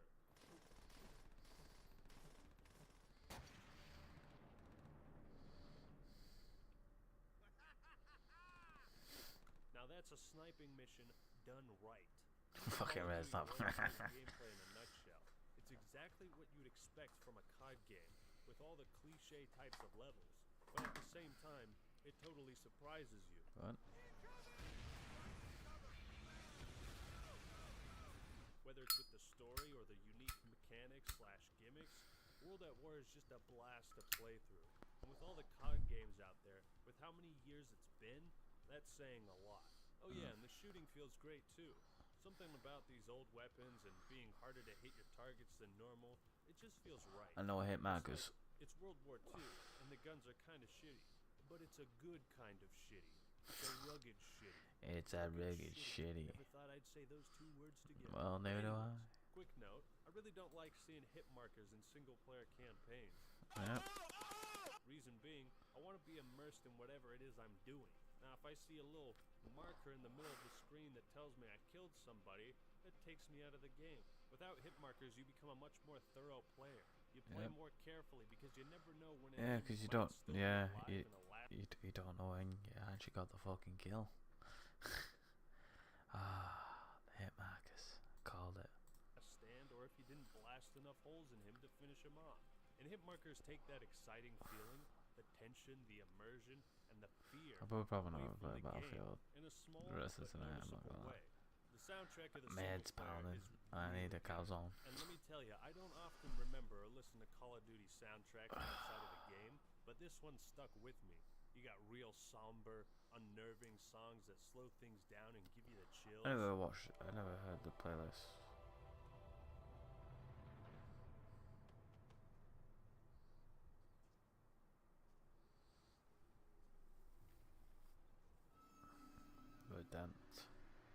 Vedant.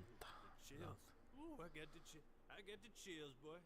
And you got badass guitar riffs that gives it a bombastic feeling when you're running around shooting people.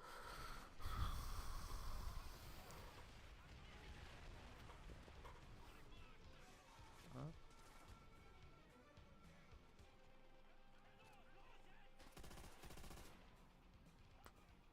Which one? Fucking. The music enhances the campaign and gameplay in all the right ways. The difficulty is pretty good and mostly fair, but people have asked me for tips on how to beat it on Veteran. The trick is, don't play it on Veteran. Nate spam for days, boy. Anyways, back to the story. You ain't fucking wrong. I've never played this game on Veteran. Dialogue could have been written Jesus. better, more unique. You don't really feel too attached It's- to Roebuck or that other guy, but I Sure. look at it and I see the American side as more of a vessel for immersion in the Pacific theater and for gameplay reasons. So it's passable.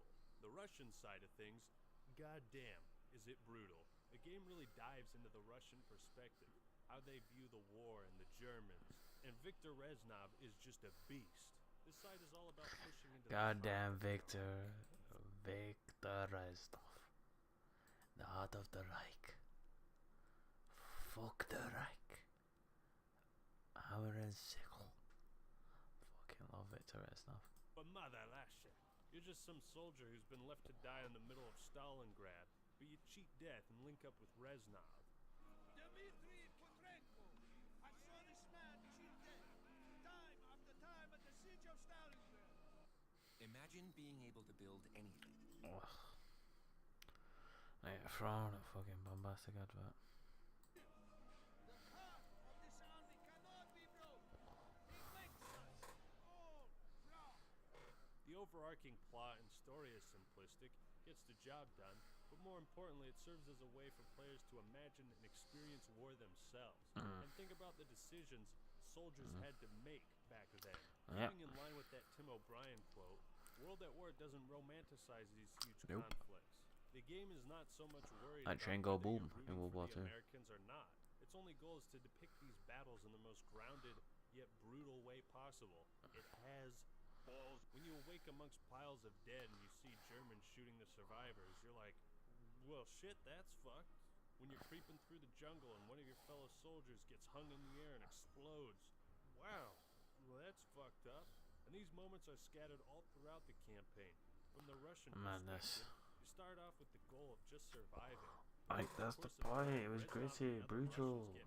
It was truth. Merciless. There's infighting. Some It soldiers shows wonder you if it's what a really war worth should be it pitted. to Not be as as romanticized merciless as the bullshit. Germans. And Reznov Romanticized bullshit. That's all COD is now. Oh, I can make a skin of American Dad. No, give me Victor Reznov. You seek death. I'm ready to smash this line and turn now. I am not hearing gunshots. There is no point, Sergeant. We are already bleeding to death. Then maybe our friend will help them bleed faster.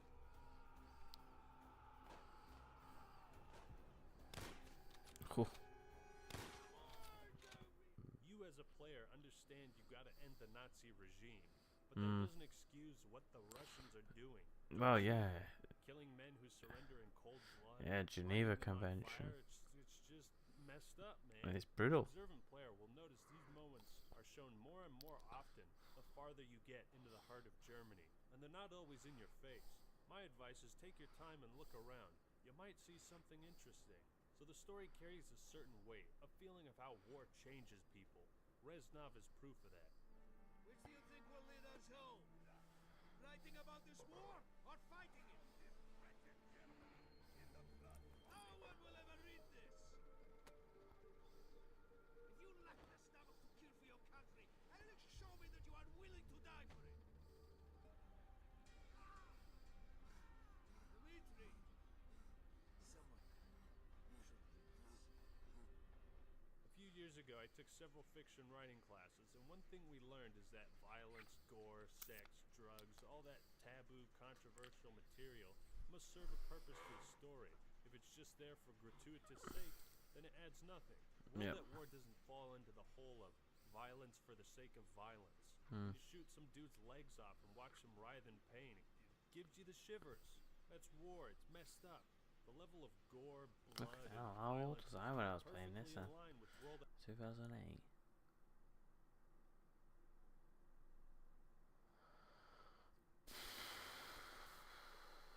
What the fuck was that? 10 years, it was 2006. And 7, 2008. I was 12. that war's dark atmosphere and really enhances the experience. It unsettles the player. The finale is epic as hell. You, just a private in the Red Army, one amongst millions, rises above death, destruction, and carnage. And you are the one who carries the Russian flag atop the Reichstag. Being able to play through and experience what is depicted in this famous photograph is such a chilling experience that leaves an imprint on you. Do you want to know something about that photograph? It was actually taken after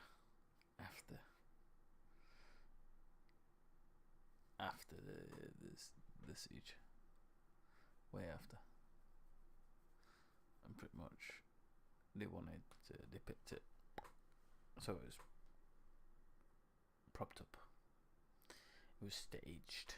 It was still at the place after the siege, but it was staged. But it still holds a meaning. It is something you will never forget doing in a video game. And at the end of it all, after the dark, depressing, and depraved experience you've just been through, Still in my World mind, at War this reminds you dome. what this was all about. See, COD World War II made the mistake of showing this message at the beginning, when it's far more powerful at the As we end. saw about And as you see the credits roll, you reflect on what you've just been through, the fun you've had, and the atrocities you've seen. You put down the controller, you're glad it's finished.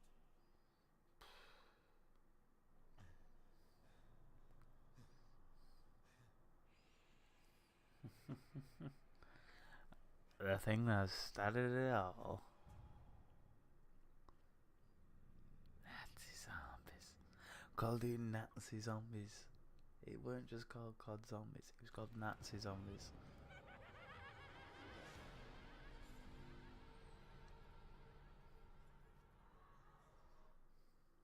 Brill, the first time I saw this and was transported to some abandoned Yeah, I house, remember. I basically shit my pants. And I I don't didn't show feel him any pass. I less was like, what manly the saying that fuck? because shit's I, my re- pants. Revealing an entire I remember when this first came out. No, not first came out. When I first completed the campaign and this shit came up, I was like, what the fuck? What the fuck? What the fuck? Is this another mission? And it came on Nazi Zombie. I was like, what the fuck is this? And it was epic. It was epic. I was like, what is going on? I died. I was like, oh, it's over. No. Hello. Nigel the Dalton, man. new mode after beating the campaign. Just wow. Surprise, motherfucker. Brilliant. And it's Nazi zombies? Just bravo. Nazi bravo. zombies. But how does the mode hold up after all this time? Well, pretty dang well. Yep. To be honest, Nocturne and Toten is pretty dated Nocturne. compared to the other zombie maps. But when this came out, man, everyone wanted to see how far they could get. And it wasn't just for the high score, it was because it was fun. Yep. World at War Zombies was the talk of the town, and the map was a great entry point for what would become a staple of many COD games down the line. Honestly, the vast majority of my time spent on World at War was in zombies. Yeah, I got to like level 20 in multi. I fully agree. I think I'm trying to remember now. Shionuma, the way I did it, I think I got to like 29. Derice, I think I got with 2 people, about 40. And just Toten, I didn't get that very about maybe 15. Shinonuma, Barut, I got to about 25. Player, but if zombies tracked my progress, I'd have been like 5th prestige or something. Yeah. And here's another point. I basically only played Deriz and Nocturne and Toten. The fact that I can spend so You much didn't play time Varut playing or just 2 Shinonuma? maps with a single game mode with only one objective, Man, what are you goes to show doing? how addicting and fun it is, Asma, no matter when. I'm disrespected. You know what? Like, I love Derice. Derice. And I love Natural Totem. Obviously, first staple. Last perfected the formula. But Shinonuma, oh, I loved it. Introduced a flamethrower. Introduced a Wonder Waffle. The Wonder Waffle. Varut introduced the perks and a power system. Varut was alright. It's just a square map. But Shinonuma, the Wonder Waffle, the Hellhounds. That's when shit was getting real. Or who you play with. Repairing barricades, getting power-ups, evading the zombies, hitting the mystery box of zombies closing Descending all around on you. It's relent. Alright, 1 second. He's gonna start my up because oh baby.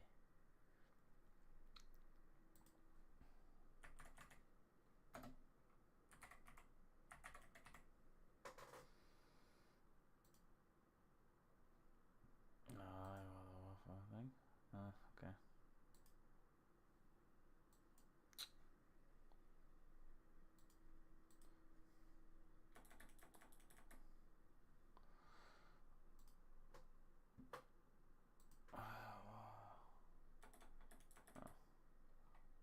No, it's not 115. Oh my god.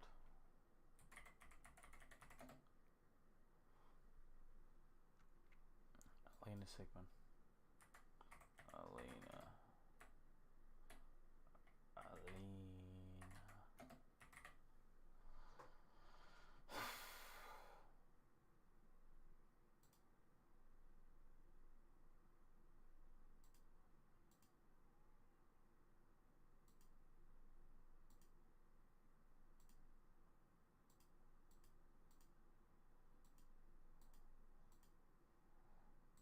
The one.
play the other zombie maps. Oh, you but should have. God damn it, Activision is still charging $10 for that.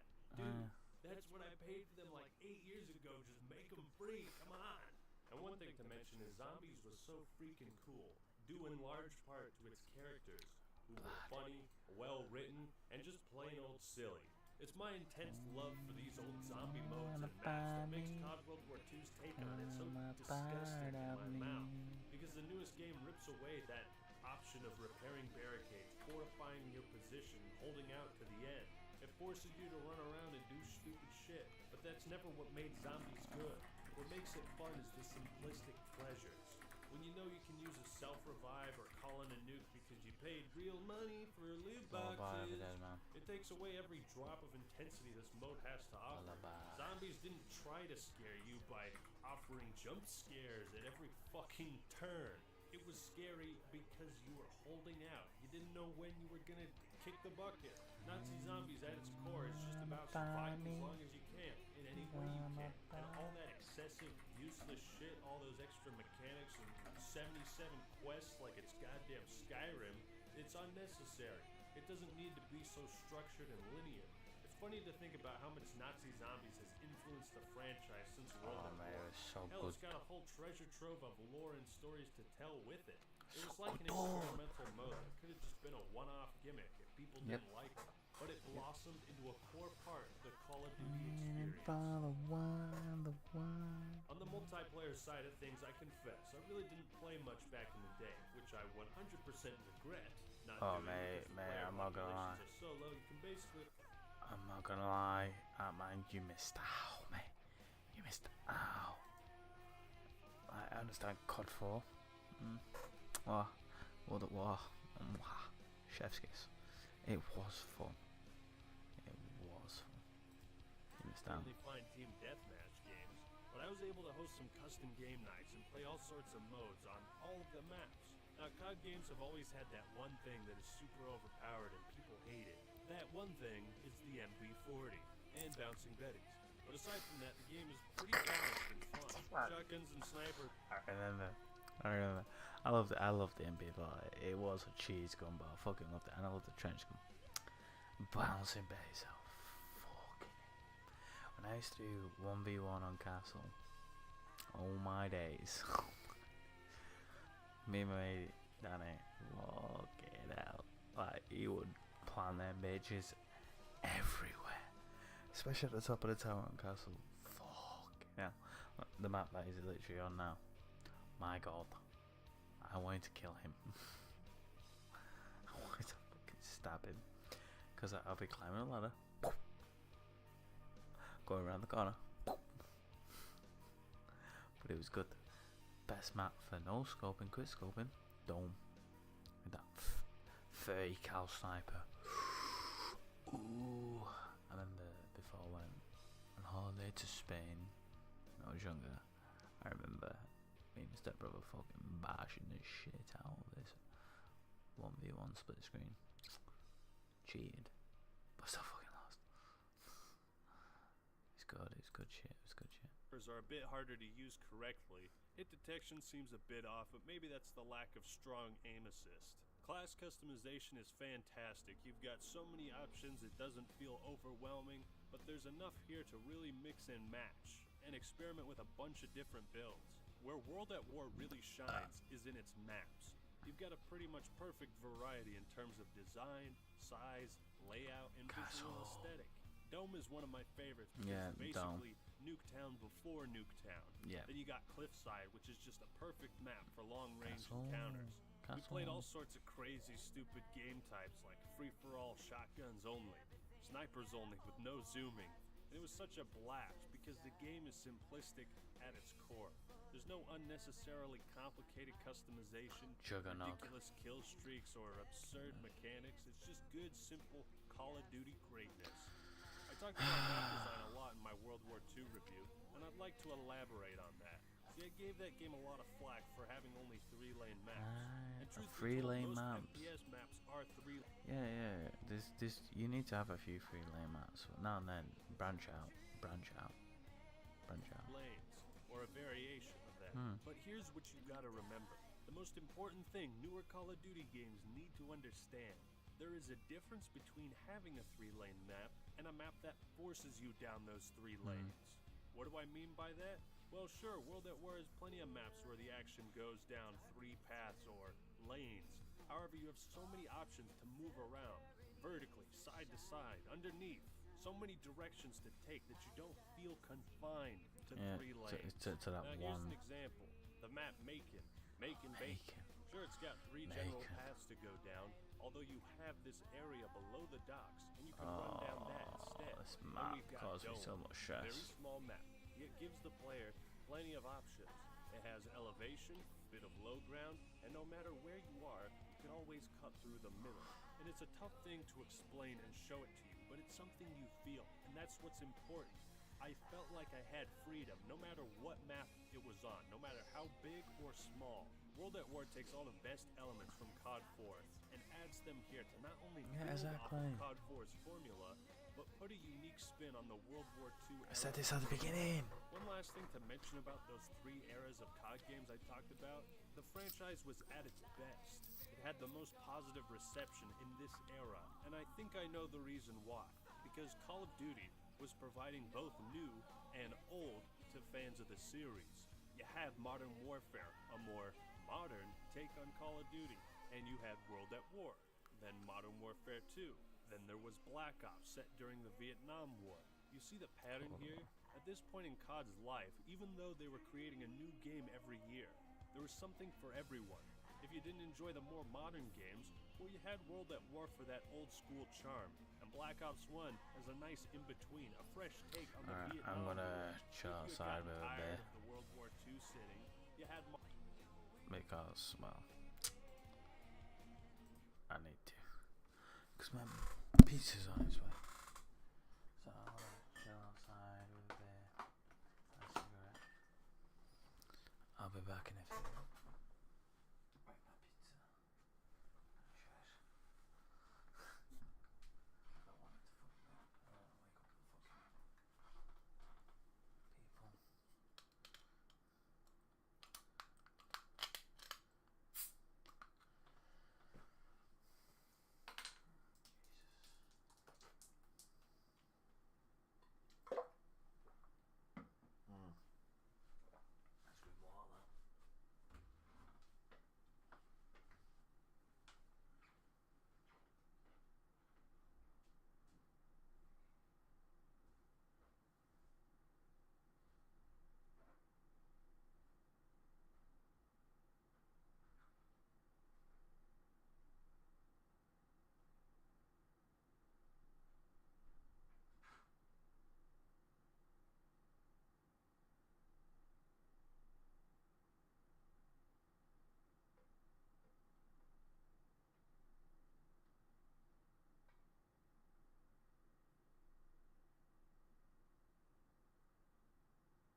Modern Warfare 1 and 2, which told unique stories and used weaponry from a more current and relatable time. And I think this style of new, old is why the COD community was getting more and more upset with every new game, because they were getting burned out on the modern futuristic era. World at War's multiplayer is fantastic on its own terms, and it also holds this secret to Call of Duty's constant success year after year in the palm of its hand. Pacing is the lesson here. Variety, and understanding that COD fans want to experience what the series has to offer in at least 2 different time periods. All in all, Call of Duty World at War is one of the best COD games out there. It's truly fun in all modes of play, which is not something that can be said for the rest of the series. The campaign and story holds no reservations and has the balls to depict World War II in the most brutally honest way it can. While the overall story and characters aside from Reznov could have been written better and in a way that makes us care, I can see that wasn't Treyarch's goal with this game. It's not so much character driven. They wanted you to think about this war. They wanted to show you what it was like. Nazi zombies spawned from this game. So much lore, fun, and creativity that has blessed the COD series. We're gonna watch the rest of the video. I was actually watching. Was Michael Carrot unappreciated? Nah. We're gonna watch some football. We're watching Wayne Rooney. Rooney was far and away considered to be the better player of the two, with a much higher ceiling. And in case you don't believe me, this was exemplified through the fact that Rooney won the Premier League Young Player of the Season award twice in a row in his first 2 seasons at United. Remember that Ronaldo played for the same team. After scoring a hat-trick on his debut with the club in the Champions League against Fenerbahce, he went on to score 27 goals in 65 appearances and made 11 assists in the 2004-05 and the 2005-06 season. The hype was very real for Rooney indeed. In contrast, Ronaldo scored 14 goals and assisted 10 in 66 appearances in the same time period. Still some very solid numbers for a teenager, but let's be honest, Rooney was on another level. Although, United failed to win the league in this time period with Chelsea running rampant, but that was about to change very soon. This takes us all the way through to the 2006 World Cup, following the 2005-06 season. And once again, England made it all the way through to the quarterfinals of the competition. However, they faced the same fate as they did in the Euros 2 years prior, being knocked out by Portugal on penalties. Although, one of the major differences between this tournament and the one 2 years prior was that Rooney wasn't nearly as prolific this time around. He had only just recovered from a broken toe beforehand and even tore his groin muscle during the tournament itself. However, he pushed on and still played, and this resulted in him going goalless throughout the entire tournament. And to make matters worse, he was sent off in the quarterfinals after initially stamping on Ricardo Carvalho and then getting into an altercation with Cristiano Ronaldo. Looking back at this moment, in hindsight, you begin to realize that this was essentially the beginning of Ronaldo pulling ahead of Rooney. By the time the next season came along, both Rooney and Ronaldo were back to full fitness and had made up for their scuffle in the World Cup. However, Ronaldo came back different. Having worked on just about every one of his shortcomings in the off-season, he was ripe and raring to go. His strength, decisiveness, finishing, and team play was significantly improved. These were signified due to the fact that not only did CR7 win the Young Player of the Year award this season, but also the Premier Player of the Season award too. Now, I don't want you to get the wrong idea here. Rooney was also absolutely going off this season. After all, Rooney and Ronaldo both had 25 goal contributions throughout the season, helping United reclaim the Premier League title. However, the gap in their abilities became very clear from the next season onwards. It became clear that United were looking to build the team around their Portuguese star, making him the focal point of the team's attack. This led to Rooney being forced to play second fiddle to Ronaldo and being forced onto either wing or as an inside forward on occasion. Although, to be fair, with the addition of Carlos Tevez, the front three of Ronaldo, Rooney and Tevez was extremely fluid, with each player swapping positions frequently mid-game, creating an organized chaos. This occurred over the next 2 seasons, resulting in United winning 3 Premier League titles back to back to back. I just want to clarify what I mean when I talk about playing second fiddle. More than anything, this showcased Rooney's ability to sacrifice his own personal interests for the better of the team. In doing so, he had to work harder in defense to cover for Ronaldo going forward, drop deep into the midfield to be more involved in build-up play, make dummy runs to free up space for Ronaldo and others, generally play further away from goal, and finally, not contest for dead ball opportunities like free kicks and penalties, despite his proficiency in them. Rooney did all of this and more, and even taking what I've just said into consideration, his goal scoring only dropped from 14 in the previous season to 12 in each of the next 2 seasons. Adding on to that, he also missed a total of 15 games over this period due to injury. Essentially what I'm trying to say is that he still operated at an elite level despite being deployed in a supporting role rather than as the attacking focal point. Despite this, articles like this were being floated about around mid-2009. These claimed that Rooney had failed to live up to the hype that surrounded him since his explosive See, debut this is in the what I Premier hated. League. Apparently, Fucking being Rooney a was a nailed-on goat. starter and a team that won 3 Premier League titles, 1 League Cup and a Champions League, as well as the fact that he won a multitude of personal accolades, just wasn't enough to convince the media otherwise. Having said that, when you're being directly compared to arguably the best player to ever kick a ball in history, it quite literally never will be. It's a very important announcement. Get 3% cash back on a category of your choice. Don't with care. PayPal. Am I gonna... By the end of the 2008-2009 season, Ronaldo made a big money move to Real Madrid, and Rooney was, rightly so, expected to make up for the goals lost in the Ronaldo sale. And, well, he not only stepped up to the plate in the 2009-2010 season, but he pretty much knocked it out the park. He was in insane form this season, settling back into his favored centre-forward position, scoring 26 goals in 32 appearances. In his best return by some distance, he emphatically hit back at his critics. Although it wasn't all happiness and sunshine, United lost out in the league to a formidable Chelsea side by a single point. Not only that, but some would argue that the month that followed this season marks the true beginning of Rooney's decline, in terms of his public perception at least. Following this incredible season, from a personal perspective, and going into the next, Rooney reportedly started questioning the ambition of Manchester United as a club and their ability to attract top talent. It's no doubt that seeing Cristiano Ronaldo leave for Real Madrid and Manchester City absolutely destroying the transfer market led him to this thought. This led to Rooney submitting a transfer request. The fans were shocked, Sir Alex Ferguson was shocked, Manchester United was shocked, everyone was shocked.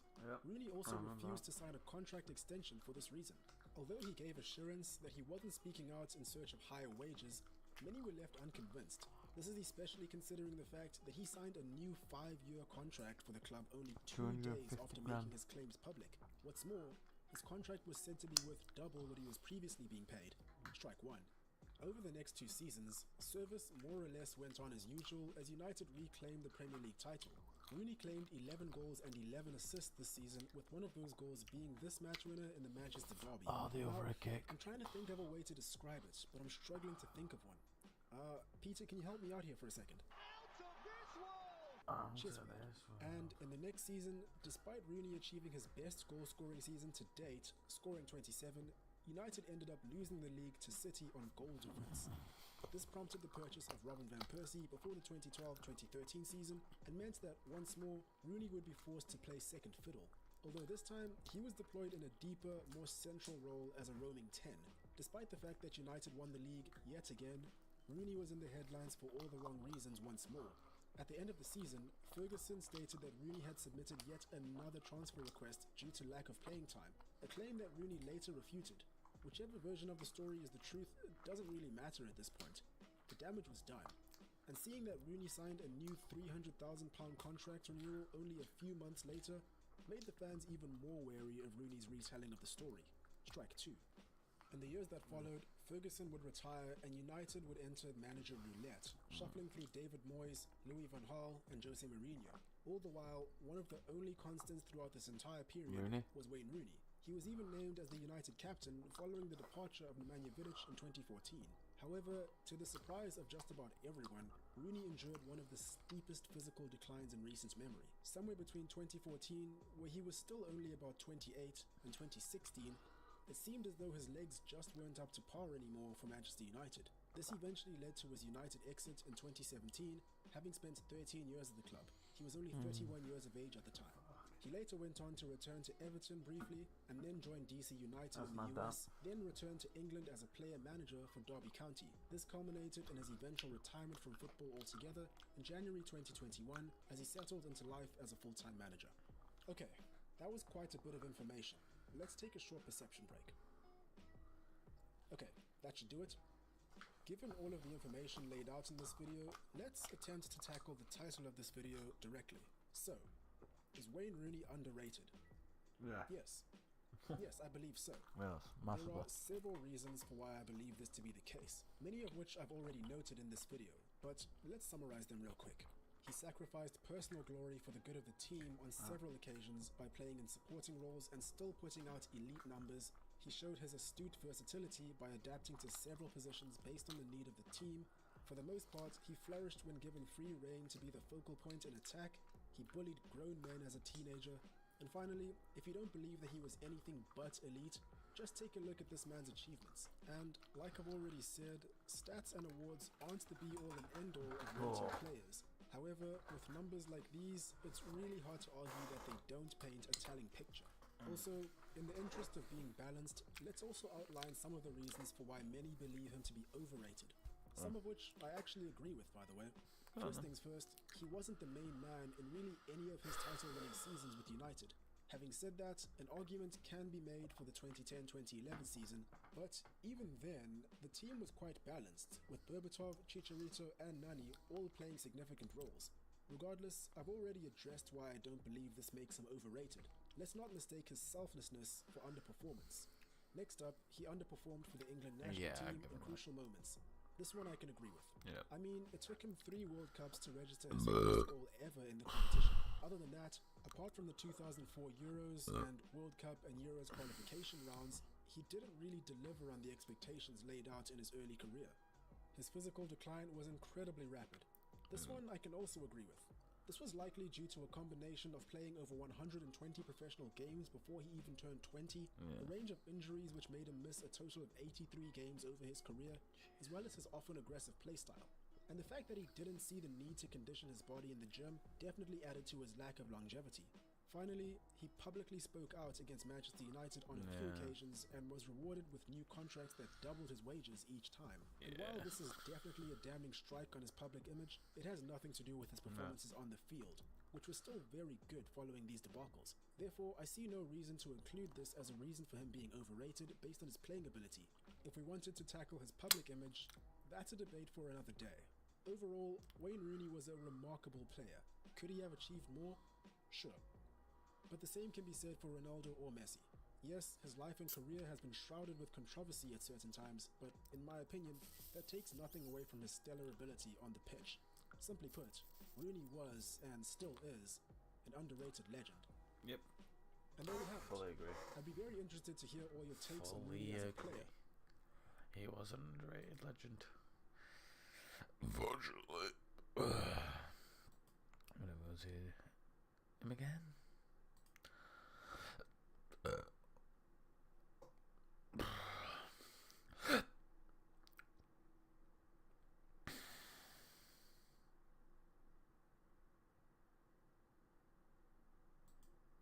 Imagine being able to build an app with your name on it just by thinking about it. Meet Base 44. Ever since I could hold a rifle, I wanted to be like you, Paul. You've always been a tough act to follow. Ooh. But I'm damn sure gonna try. Call of Duty has its roots planted all over the Second World War, so it was no surprise that when COD tried... Literally, Call of Duty was based upon World War II.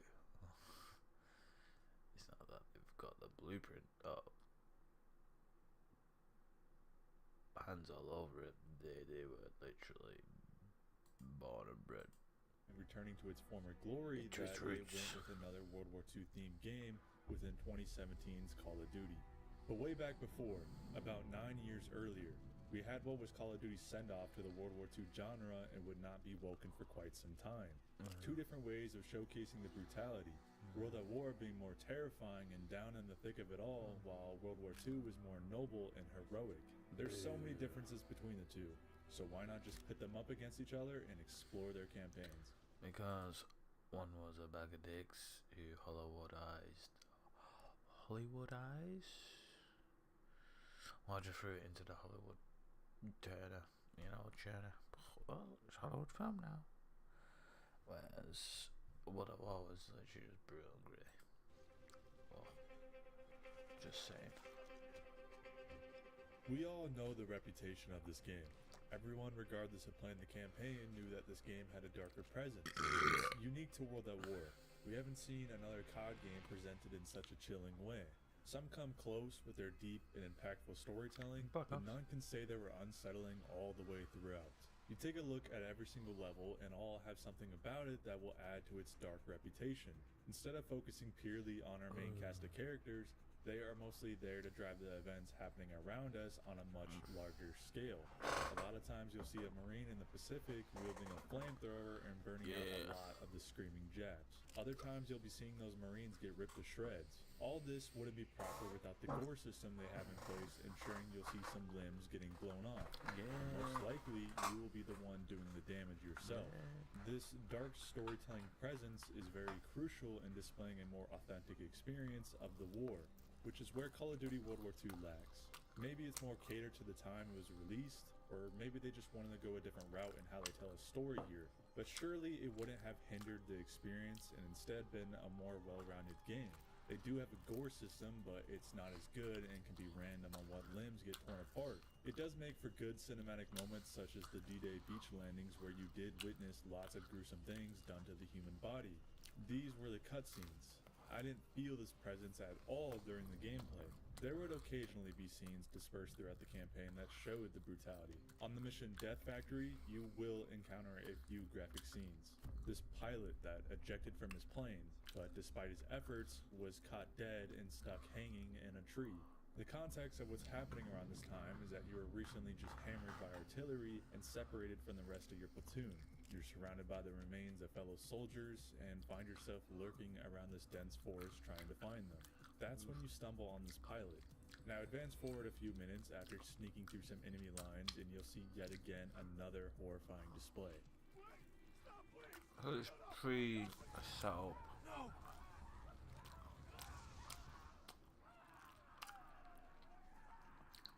So don't get it completely twisted and think that this game doesn't have its horrific events. It's just a lot more spread out and not the main focus for the most part. But they do add a certain element to each mission, and I have to give props for the developers during the year 2017 when things were starting to become controversial to showcase and many were starting to shy away. These small events that were happening in World at War were what made the game feel much larger in scale and added memorability to each level. Like, oh, this is the level where we wake up in a literal fountain of bodies with the German army surrounding almost every inch of the very ground we lay on. A huge reason why I've come back to visit this campaign are for these moments that made me enjoy the overall experience. So I appreciate that within World War II's version, but at times I wish they did more and made it feel more natural. The biggest problem for me that weighs this game down is simply the amount of forced elements. I'm talking the story, the weak characters, the copycatting from other pieces of World War II media, and just the overall cringe that takes me out of the immersion too many times. The Krauts are gonna eat your lunch. No, not our lunch, Sergeant. Our lunch is secure. Watch your lips, up. Fucking that dialogue. What the fuck are they talking?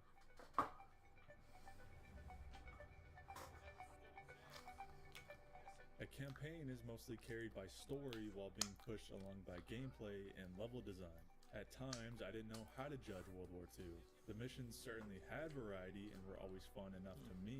I really liked the design of most levels and the journey through all these environments. Then I'm constantly taken out of the loop because of how bad the game is trying to mimic other famous World War II movies and games. There are so many times when I've heard lines sound awfully close to something out of Band of Brothers. Like almost word for word, and it was happening too many times. Keep moving. I need to get the spare bandages from your aid kit. Can I scrounge your bandage from your aid kit, sir? Got your aid kit? Can you spare something from your aid kit, sir? I'm real short. I need some reds.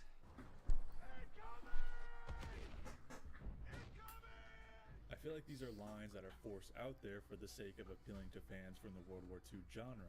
You could play it off and say these are just references, which they are, and in their own way pay homage, but the problem is that it didn't feel like its own game a lot of the time.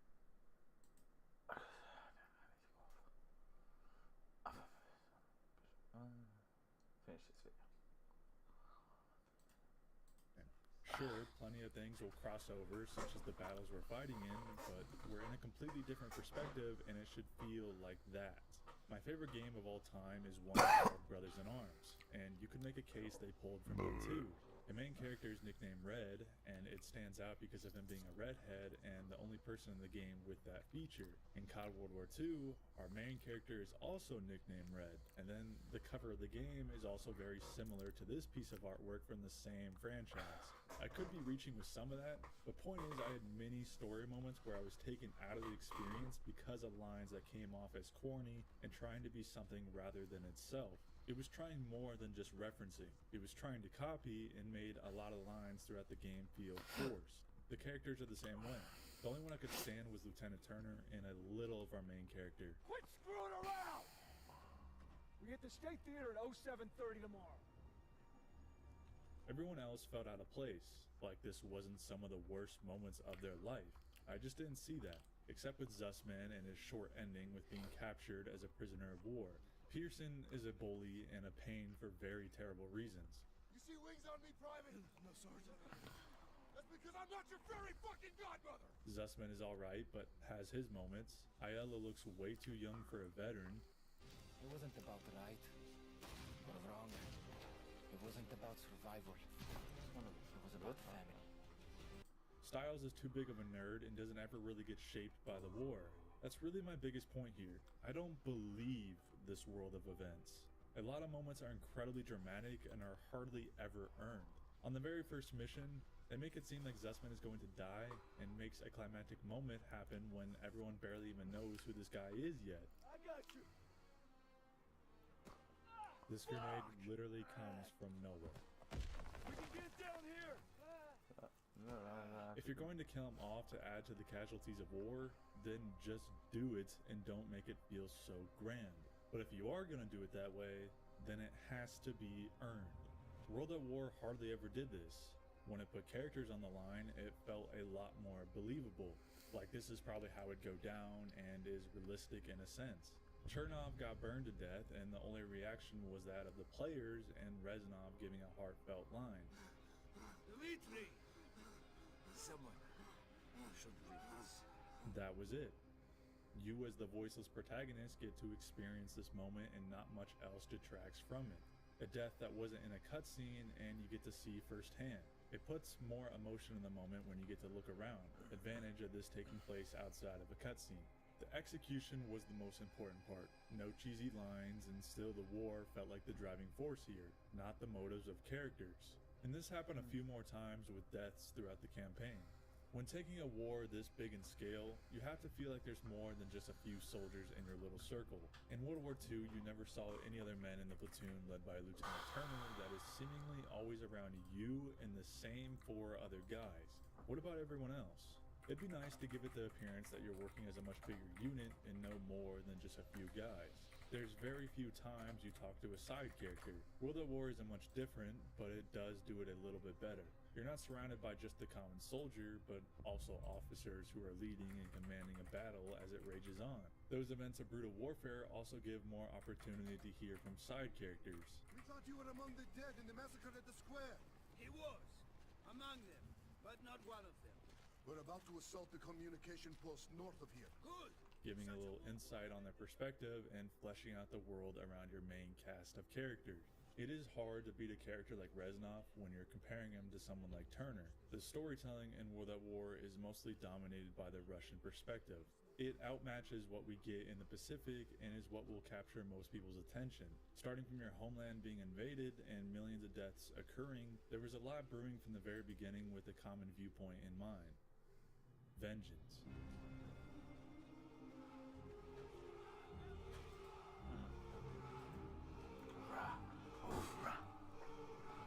The Russian theme songs, and especially the chants from dozens of Russians, has a lot of energy and intimidation behind it. It stuck with me for a while, and I try to find any chance I can talk about it. The Pacific and our perspective through the Marines isn't necessarily bad, but it doesn't stand much of a chance. One of the similarities between this and World War II is the use of the flamethrower, and my oh my is it satisfying causing mayhem with this.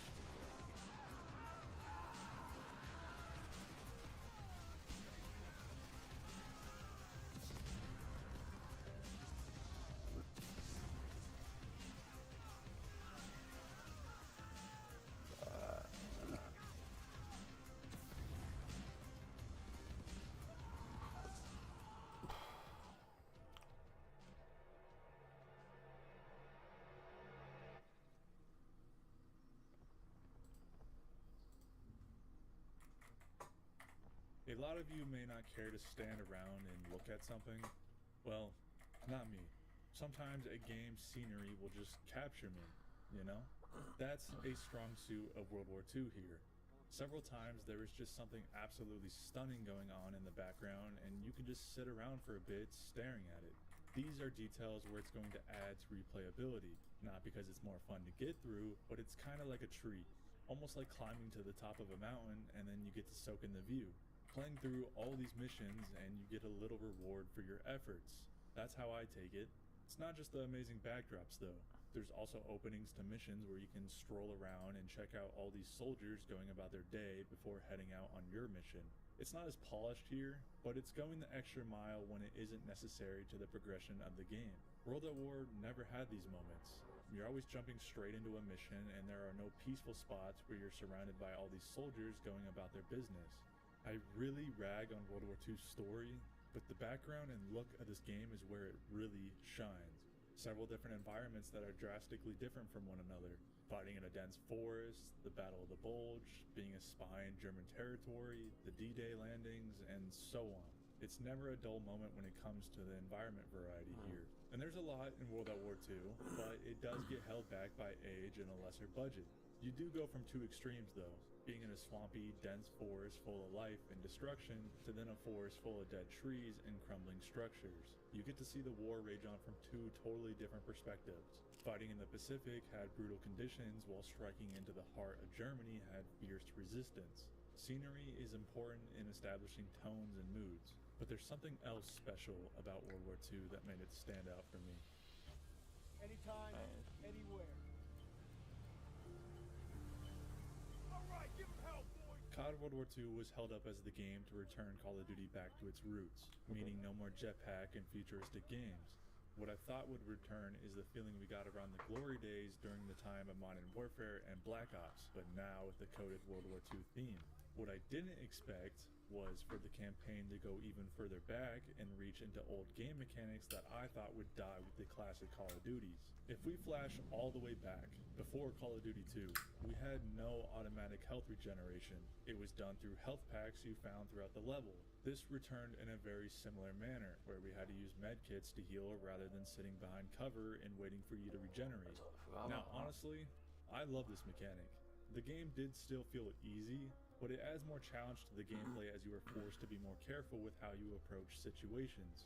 If you take damage, then you have to hope that you have a medkit ready to use. Part of me does wish they made it harder or gave an option to where instead of backpacking these medkits, you can only use them where you'd find them. Then it really encouraged you to not run and gun. It makes it a little too easy when you can just request a medkit from Zussman whenever you need it. There were other homages here and there. You could feel those end screens at their missions where we were met with music and a war quote. Our mission is to knock out the German artillery together. But if Pearson sees an opening, he'll take it. Squad be damned. There's a storm brewing between Terror and Pearson.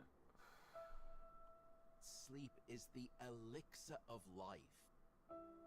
But we are a chronically It's only gonna get worse. Instead of the war quote, it's narrated dialogue wrapping up what we just did, with some background music giving it a somber feel as it did back in the day. It's not as good, but it is a neat experience added to the playthrough and deserves its props for somewhat returning to a more classic style. But what's really important is the pacing of gameplay and the variety we get, since it can get boring fast doing the same thing, which is shooting enemies using the same guns. Luckily for us, both games here do quite a decent job at giving variety. World at War gives us a few missions where we're stepping into tanks and offering us a new way of playing through a mission. Once you're done blasting through troops and enemy tanks, you'll also get to be up in the skies dealing heavy damage and saving sailors. But sometimes the mission can have enough variety by changing its approach.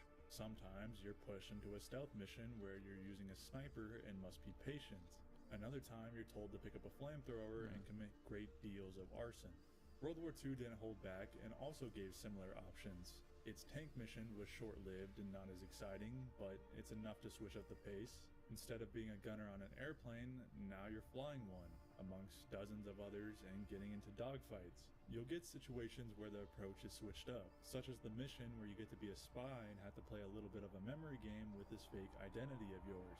For the most part, I do think World at War executes it better, but World War II tried giving a little more variety. World at War, I believe, executes better overall, and is the better experience to sit through, easily. But World War II has a lot of positives that you can find if you ignore the terrible parts and enjoy what it did good. How I enjoyed playing it was through the gameplay and the cinematic moments it did offer. World at War easily destroys World War II, but it doesn't mean you can't enjoy it, and I actually found it to be more enjoyable than what I remembered, all when I closed out the cringy story and instead focused on the world building, gameplay, and environments. Yeah. Okay. Alright, that's me done. That's me done. I'm tired. I'm gonna watch a bit of Adventure Time and go to bed. So yeah. Thank you for joining me for Battlefield stream that wasn't Battlefield. Thank you and good night.